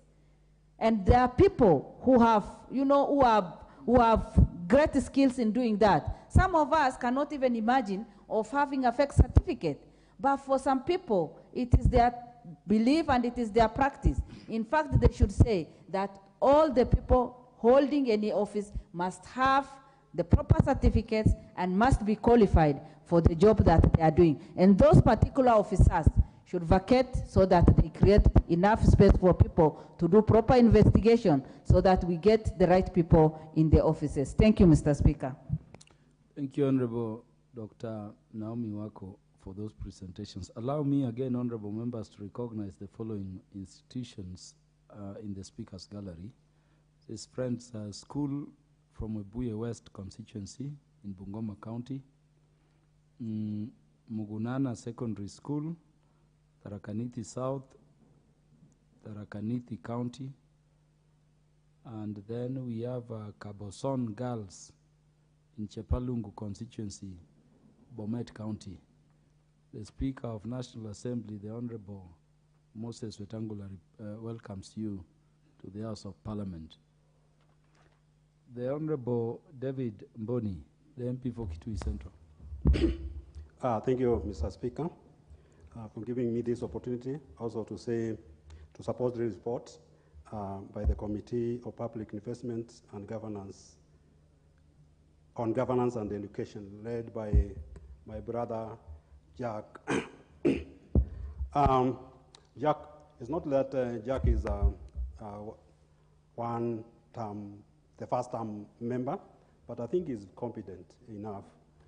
And any other member who comes to Parliament, so long as you are learned, you have gone to proper schools. Yes, you have gone to proper schools. And I like what Mheshimiwa Wako has said. So long as you don't have fake degrees, papers, you can really do very well in any committee. And I also want to say that Zach is also as Did you suggest that some members have fake papers? I'm not saying that, but you know, Proceed, even this, Honorable Boni. Yes. What is out of order? Thank you, Mr. Speaker. And indeed, you've alluded the real issue, because it's an honorable House, and all members who are here are actually duly honorable members who have been elected and been given responsibility to discharge mandate on behalf of the people. Does the honorable member here imply, in relation to the standing order, that some members here are fake, indeed, and it is on the record? And I should ask you to call upon the honorable member to withdraw that statement forthwith as he proceeds to prosecute this matter. Actually, I will not withdraw, because the statement, I was quoting what honorable member Kwako said. So I was quoting that. So, Mheshimiwa, I think the first thing you should do, just deal with the scholarship scandal in Washingishu, whereby you are chief, you are the CEC of finance. First of all, deal with that one. And I want to thank the first Parliament. Honorable Mboni. Yes. Honorable Mboni, you know, a member cannot stand on a point of order. Then you raise an issue which may call for another point of order. I thought you were simply going to say that you didn't mention a specific member in terms of fake material. And then general, presentations do not undermine your presentations. Now, when you introduce those others of other places outside Parliament, it becomes a problem. In terms of fairness to your colleague, I think that part you should withdraw. Okay, let me withdraw that part, Honorable Chair. And I was saying I want to thank the 12th Parliament for dividing the PIC committee into 3, so that at least the workload can be reduced. Chair, Honorable Speaker, I want to do my presentation in 2 parts. One, general overview of parastatals in this country, and then the report findings on education sector. Mr. Speaker, there are over 260 public parastatals across all the sectors of this country, which were formed independence. And they are in each and every sector of this economy because they were supposed to bridge gaps which private sector awesome. Some of these parastatals, like Kenya Power and Lighting Company, KenGen, KPA, Central Bank of Kenya, Kehara, they were very strategic when they were being formed. And they are still playing the role which they were formed for. However, others, their roles have been overtaken by events. This is a parastatal called Kenya National Trading Company, which is only this year when I heard about it, but I knew it a long time ago, which was supposed to do distribution of commodities, especially food in this country, but with this time it was overtaken by events. So, and most of these parastatals are actually a burden to the exchequer. You remember Kenya KQ, Kenya Airways.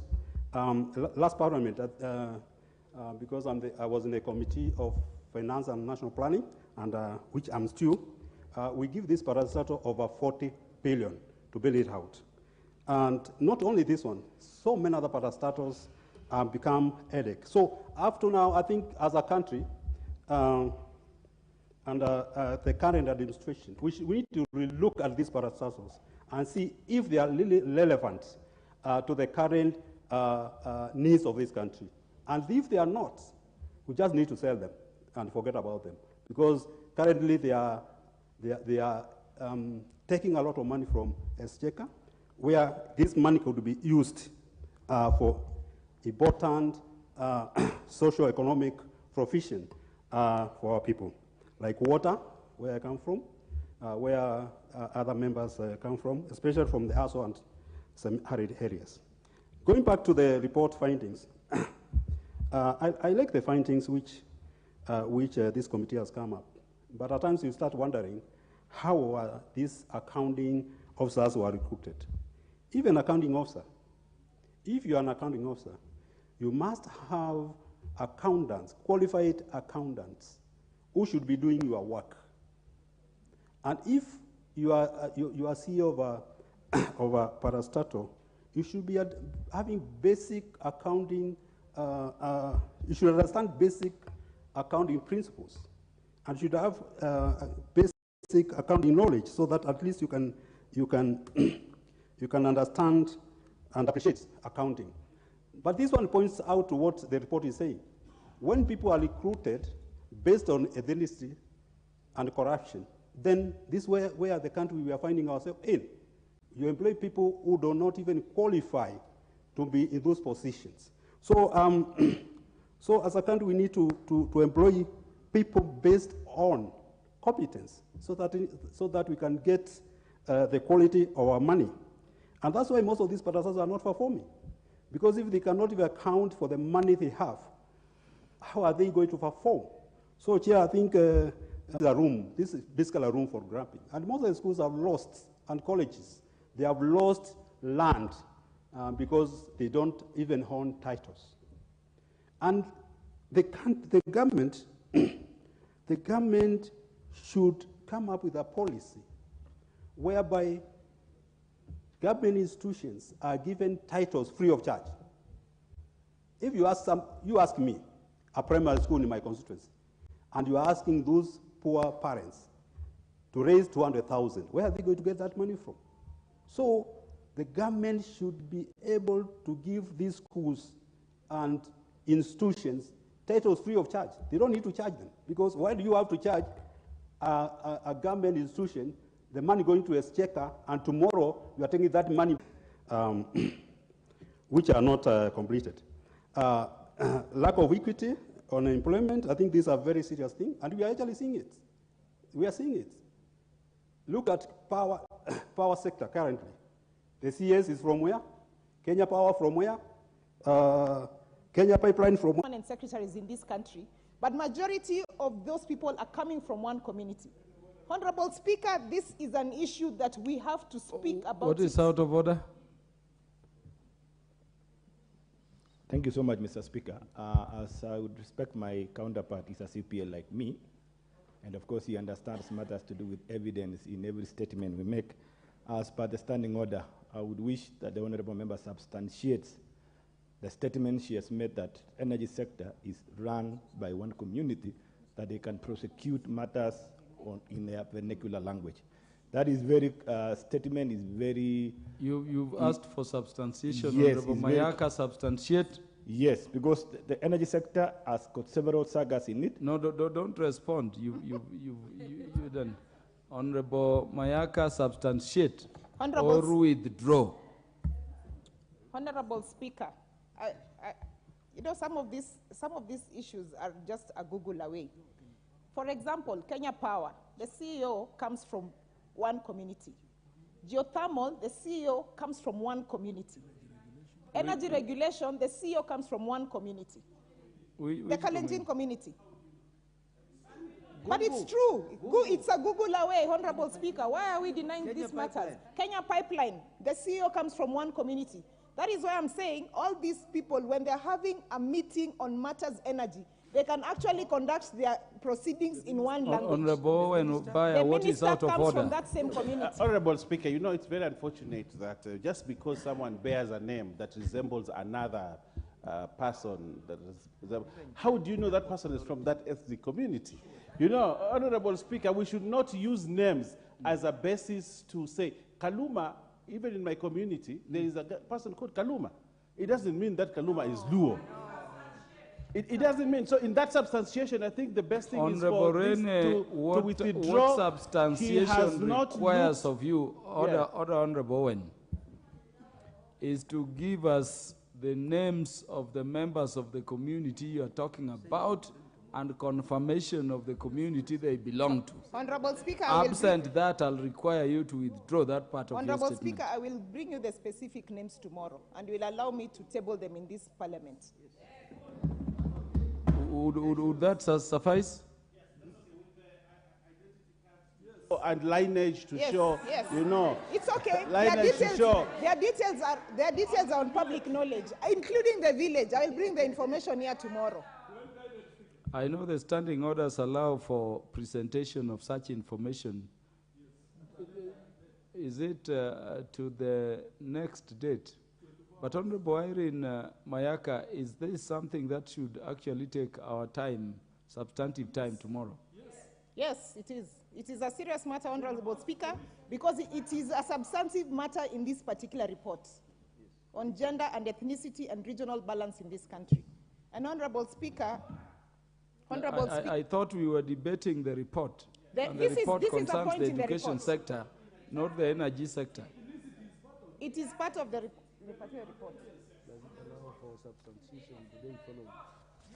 Honorable Irene Mayaka, you'll be substantiating, in line with our standing orders, the statement that critical leaders in the energy ministry or energy sectors come from one community. Much obliged, Honorable Speaker. I will tomorrow. Do that. Yes, Honorable Speaker. Honorable Speaker, these people have stolen my time. When Parliament sits. Much when obliged. Parliament sits tomorrow afternoon, when the Speaker who would be presiding will grant necessary leave that you do so. Much obliged, Honorable Speaker. You may proceed to conclude. I kindly request that that clock be returned back to Amber because my time has been stolen by very many people. Wind up. Wind up. We are running out of time.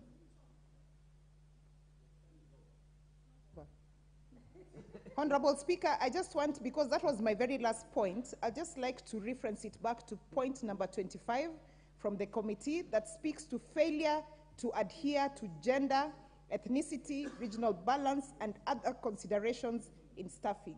That is where I was referencing my point to. And Honorable Speaker, you know very well that I'm a very sharp girl. I don't just say things that I don't know about. I thank you. Honorable Fatuma Mohamed, the MP for Migori County, followed by Honorable Beatrice Adagala in that order.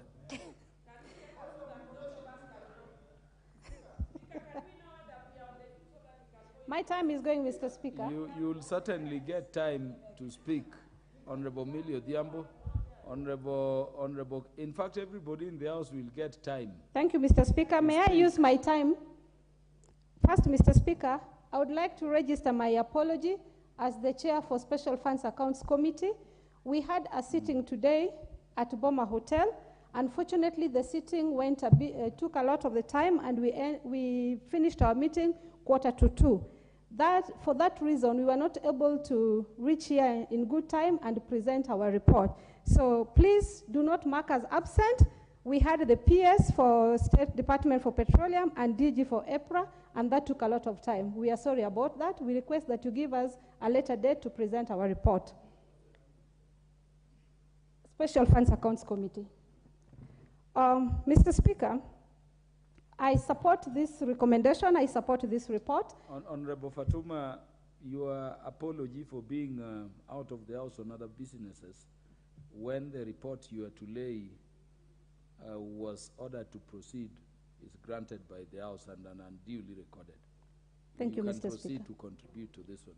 Thank you, Mr. Speaker. On this report, I support it. I just felt that there are points that I have a feeling must have been missed out, and it's the report on the disabled. We all know that the disabled are not given equal opportunity to other Kenyans. And I would recommend that also they should be considered. Equally, there are very good disabled people who have gone to school well, who have very good papers, but unfortunately, they don't get an opportunity to be given opportunity to serve in this country. The youth equally have this issue, that whenever we put out advertisement for jobs, we do put that we want working experience, 20, 10, 5, 15 years. A young man or woman who has just left university has no experience other than the experience she or he had in class. And so we lock them out, and we end up giving people who have experience but bad experience that does not add value to that office where they're employed. Because you can see here they're saying there are some officers who are incompetent, yet those officers have been there for years. So why not give our youth an opportunity to work and not ask for working experience of several years, that some of the years they were not even born, some were still in school at that time. Mr. Speaker, the issue of constructions that take too long, in some cases, it is, I would say, corruption, that the institution work it out with the contractor, that the payment is delayed, and in the contract it is said that once you've delayed for this particular months or days, we should take you to court so that you pay as interest.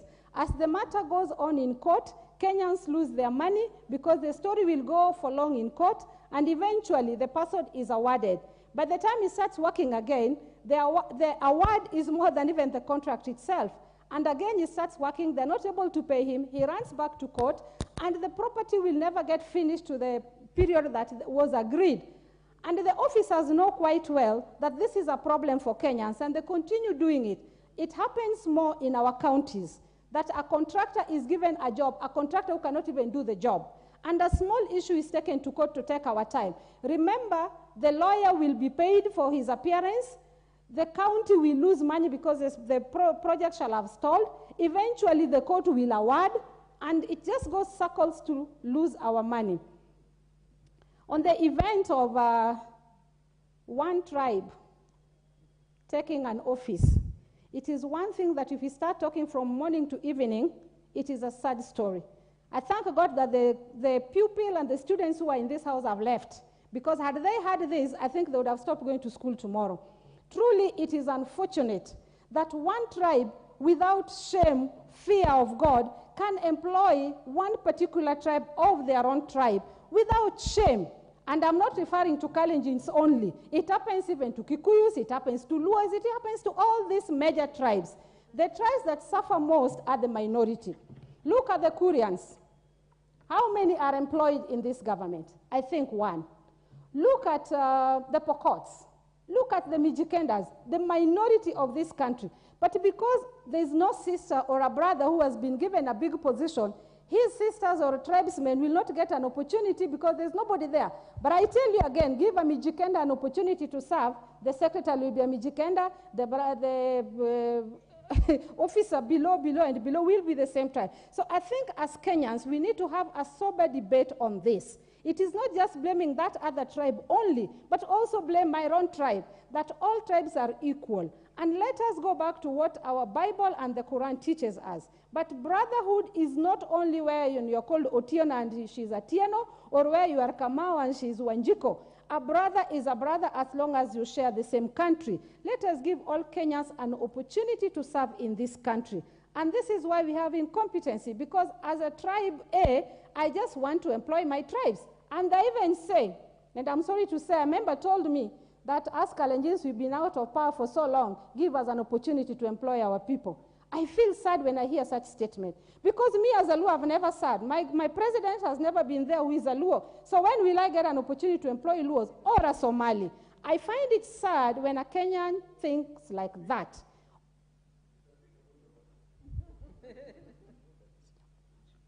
Honorable Fatuma, are you done? No, I'm not done, but he has this habit of interfering with people.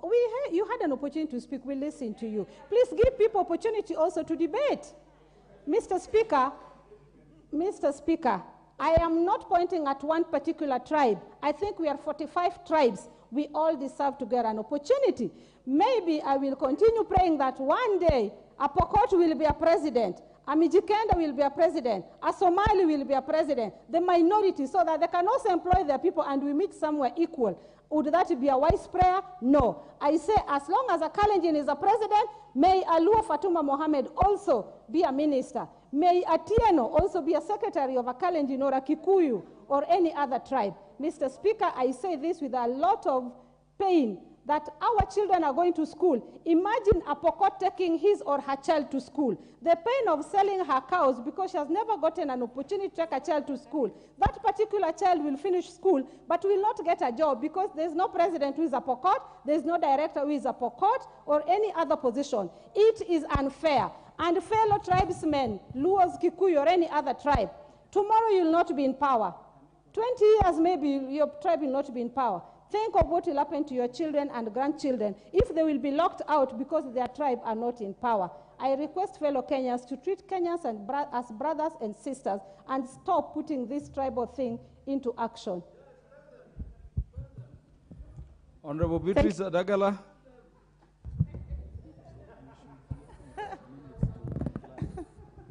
Yes, thank you, Mr. Speaker, sir, for giving me this opportunity to also speak on this report, the first report of the Public Investment Committee on Governance and Education, which is chaired by Honorable Wamboka.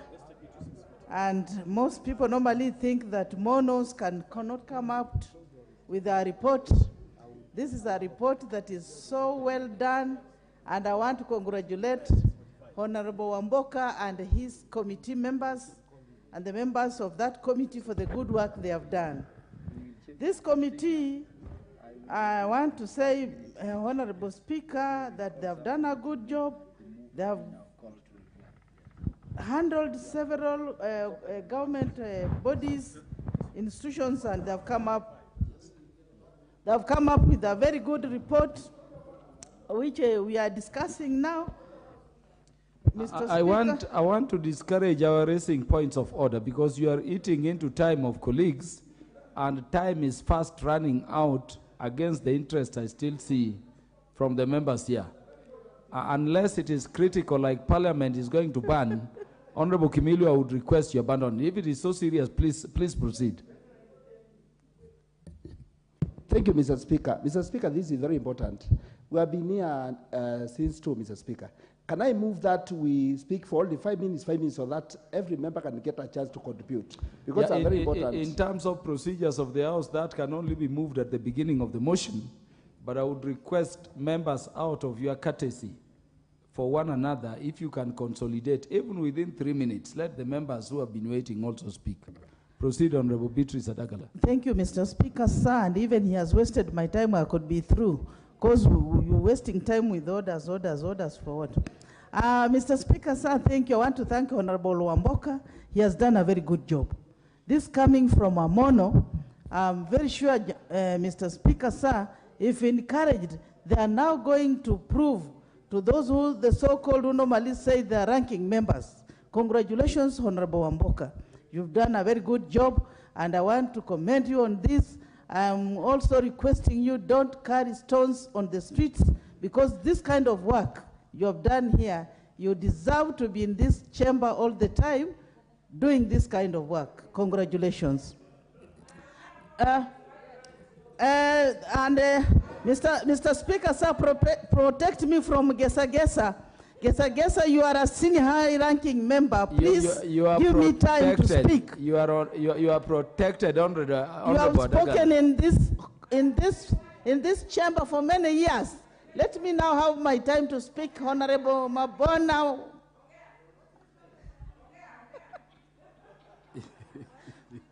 Mr. Speaker, sir, she's making me get confused. What is the relationship between Honorable Beatrice Adagala and Honorable Millie Odhiambo? You know, Mr. Speaker, sir, Honorable, I want to speak here. Honorable Millie Odhiambo, two people cannot speak in Parliament at the same time. Honorable Adagala will speak with your silence. Mr. Speaker, sir, thank you. I know she's overexcited. She's my aunt. I'm uncle to the Subas. So she's very happy to see the daughter speaking and taking over from her, because I know with her, she's now handing over the mantle to me. And I've now known the time she comes to Parliament, I'll be always in this chamber at this time, so that you see the mother versus the daughter. Thank you, Mr. Speaker. Let me go back to this report. This is a very well done report, and I want to recommend it. I want to see the officers, like the Public Procurement Act, being followed to the latter. Let these officers not float rules. We have seen, Mr. Speaker, most of these officers are floating rules and making Kenya or the government lose a lot of money. If you can find a public officer awarding a company that cannot work, why should that officer be in the office? Like, there are companies that have been awarded tenders and are not completing those tenders.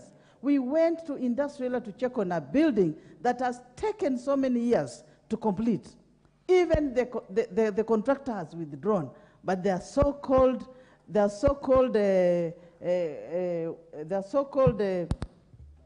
these people, consultants. The contractor has withdrawn from the site. A consultant is still there, making money, charging the government for nothing, making the government to incur expenses. I think these oversight groups, these oversight committees, if they can be serious, Mr. Speaker, sir, and be followed, I'm sure we are going to save money as a country, and it will improve our economy.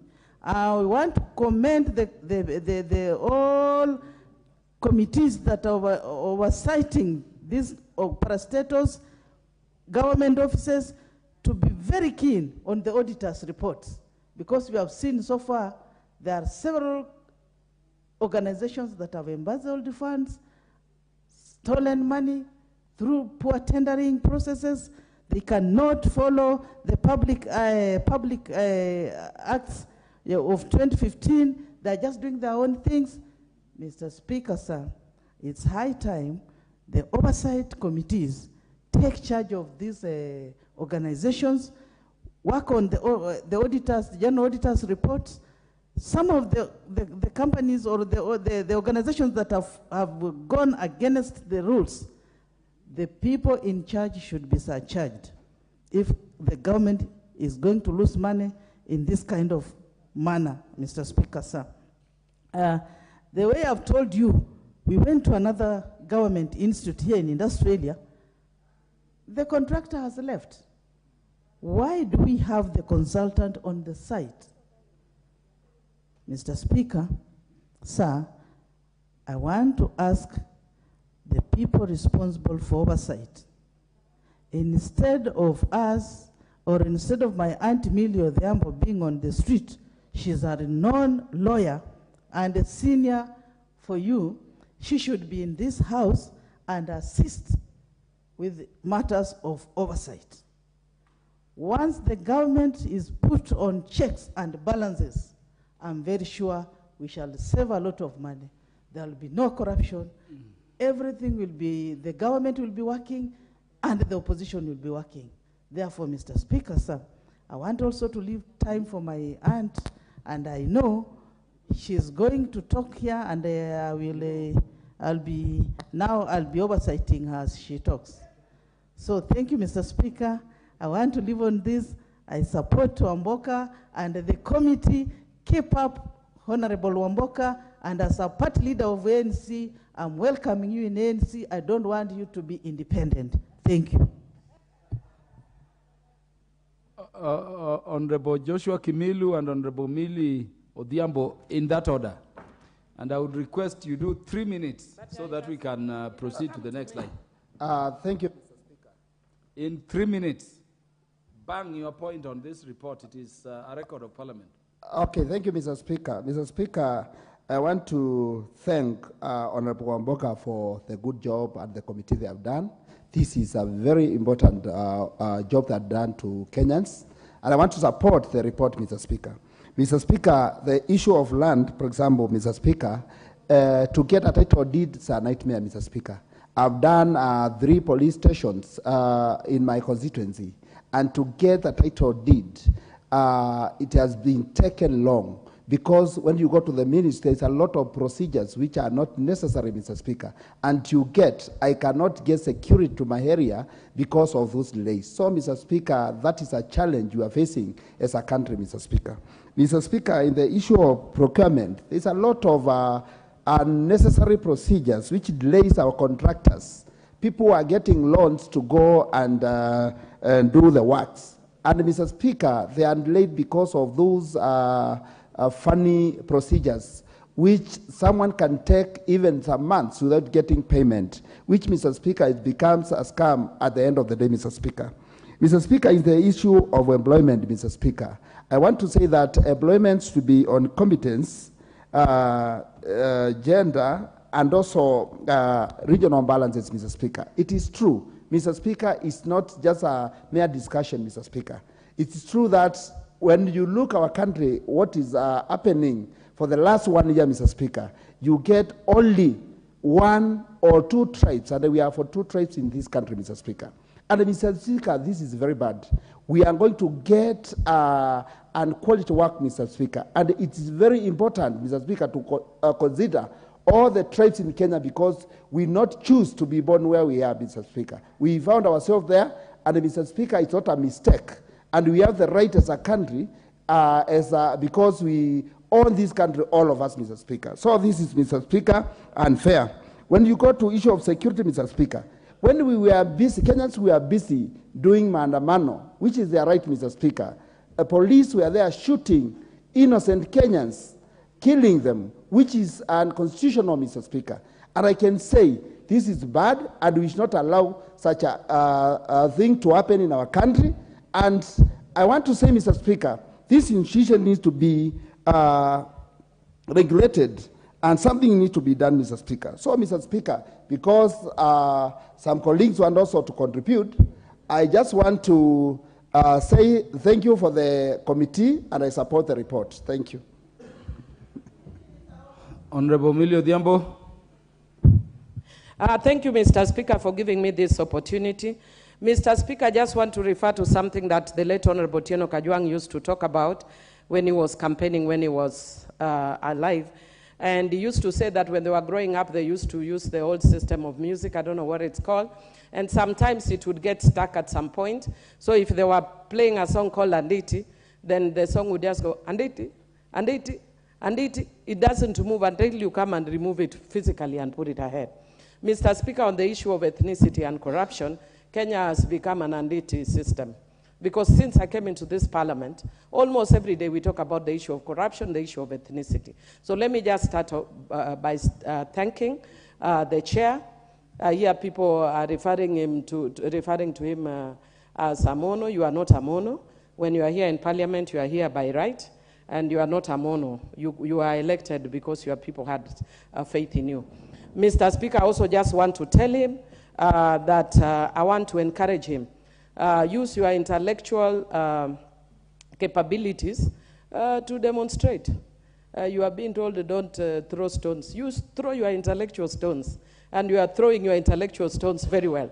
So again, don't be intimidated by people who are telling you not to throw stones. Some of us have thrown intellectual stones. That's why we are here. I don't want to use ranking member because the corruption here has made sure that there is no rankingness in this house. But Mr. Speaker, I just want to indicate, I want to also read a poem by Henry Barlow that we studied in high school. Your nails are black with that, brother. It's called, I refuse to take your brotherly hand. Mr. Speaker, it says, your nails are black with that, brother, and your palms are clammy with sweat. I refuse to take the hand you extend. I shall not join hands with you, brother, for unclean hands make me uneasy, for filthy fingernails rob me of my pride. You argue, gesticulating with your once impeccably clean and beautiful hands, that before long it shall not matter, for everybody is delving and digging, and all shall have hands dripping with dirt. Your nails are black with dirt, brother, and your palms are clammy with sweat. I refuse to take the hand you extend in help. I shall not join your hands with you, brother, for unclean hands make me uneasy. You argue, oh no, I'd say that nobody shall know clean hands look like, and there shall be comfort in the dirty crowd. Are you going blind, brother? I ask, how many have the sludge, or the strong and bold hands like yours, with which to dig and delve? Brother, the hand of many are too weak with hunger. That's why we are giving rice and meat. And for many, the sludge is out of reach. And yet for others, the stink is too nauseating. But all have eyes, and hunger fills them with anger as they watch your fingernails fill with dirt. I've actually had some people speak here and say that the KK government is committed to eliminating corruption. Yet we are seeing, Mr. Speaker, people are being pardoned for corrupt cases. People who have been convicted are being given the power of mercy on corrupt cases, including a case where a person who even defiled a child, a rapist, has been let free, and you are telling us KK government is committed to eliminating corruption. What corruption? Unless you actually mean that they are committed to entrenching corruption, then that way we will be speaking with you the same language. And Mr. Speaker, on the issue of ethnicity, I want to say that we came up with the National Cohesion and Integration Act. I played a very significant role in that act, Mr. Speaker. All that we need to do is to make sure that that act is implemented. What does it require? Political goodwill. And here we are, and the opposition, you are the ones who are expecting us to implement that. There is a law. Implement that law. And I'm even hearing a member who is misinformed, telling us that as opposition we should come here and do oversight. Do you know your role as a legislator? It's legislative representation and oversight. Do not come here and mislead yourself thinking you are in the executive. You are not. Your role is like that of Millie Odhiambo, oversight. So oversight this government, ensure that it does proper work. Mr. Speaker, I just want to speak to another issue that a lot of us, I know I am one of the luckiest people in this country because I am a member of a minority community and also a member of a majority community. My mother is Luo, my father is Suba. And as a Suba, we are a minority. And Mr. Speaker, one of the things that I've seen that apply to some communities that call themselves minority, they have gotten a lion's share, more than even some majority communities have got. And they keep coming here every time and saying, we are minority. And they are given minority, added minority. Now they are the majority. You may be minority in numbers, but you are majority in representation. So, Mr. Speaker, what we need to do is the National Cohesion and Integration Commission needs to let us know representation vis-a-vis the population, so that you don't keep shouting you are a minority when you are not a minority. Mr. Speaker, I want to give you an example about the first time I came into this parliament. And when I came here, I was as a very proud Suba. That's why I'm called Geza Geza. Because in Suba, Geza Geza means the finest of the finest. So I'm the finest, and I'm a very proud Suba. And Mr. Speaker, when I came here, some people had started a propaganda which they were using to target the Prime Minister then, saying that the Prime Minister does not favor Subas. Mr. Speaker, I've heard them saying that again. And I want to repeat what I told them then, that when he was a Prime Minister, the person who was in charge of hiring people in this office and the staff, the Chief of Staff, is one Karoli Omondi, now Member of Parliament. The Assistant Minister in his office was none other than John Mbadi, a Suba. Those two are Subas. And then there was also Kasuku, who was his economic advisor as Suba. I was nominated as Suba. Mr. Speaker, Silas Jakakimba was the person managing his diary, another Suba. There are so many Subas that have benefited because of that, Mr. Speaker. And Mr. Speaker, I am talking about ethnic balance, which has been mentioned in this report. You're on a point of order. Yeah, what is out of order? Is on fire. Well, we need to cool her down. What he's actually saying is that the former Prime Minister practiced nepotism or tribalism by hiring people. All the people as mentioned are from the same region. And then she will stand here and say that other people have hired people from the same community. But she's indicting the former Prime Minister that in his office, he only put people from Nyanza. Thank you, Mr. Speaker. He has tried, but I would give him 2 out of 10. In his attempt, he's not doing very well there. The former Prime Minister, not even former, is a Prime Minister because there's none that has been after him. The Prime Minister is a Luo and also related to the Luyas. He's not a Suba. And therefore, Mr. Speaker, he was not being biased. And you can find somebody like Isaac Mwawura. I was just giving the example of Suba. I can get into Kikuyu as well. I can tell you how many Kikuyus he appointed. I can tell you how many Kalenjins he appointed. I can tell you how many Kambas he appointed. Don't joke with that man. Honorable Raila Amolo Odinga has done well for this country. Even yourself, Owen Baya, you got your position vis-a-vis Honorable Raila Amolo Odinga. And that is why sometimes you still wear blue.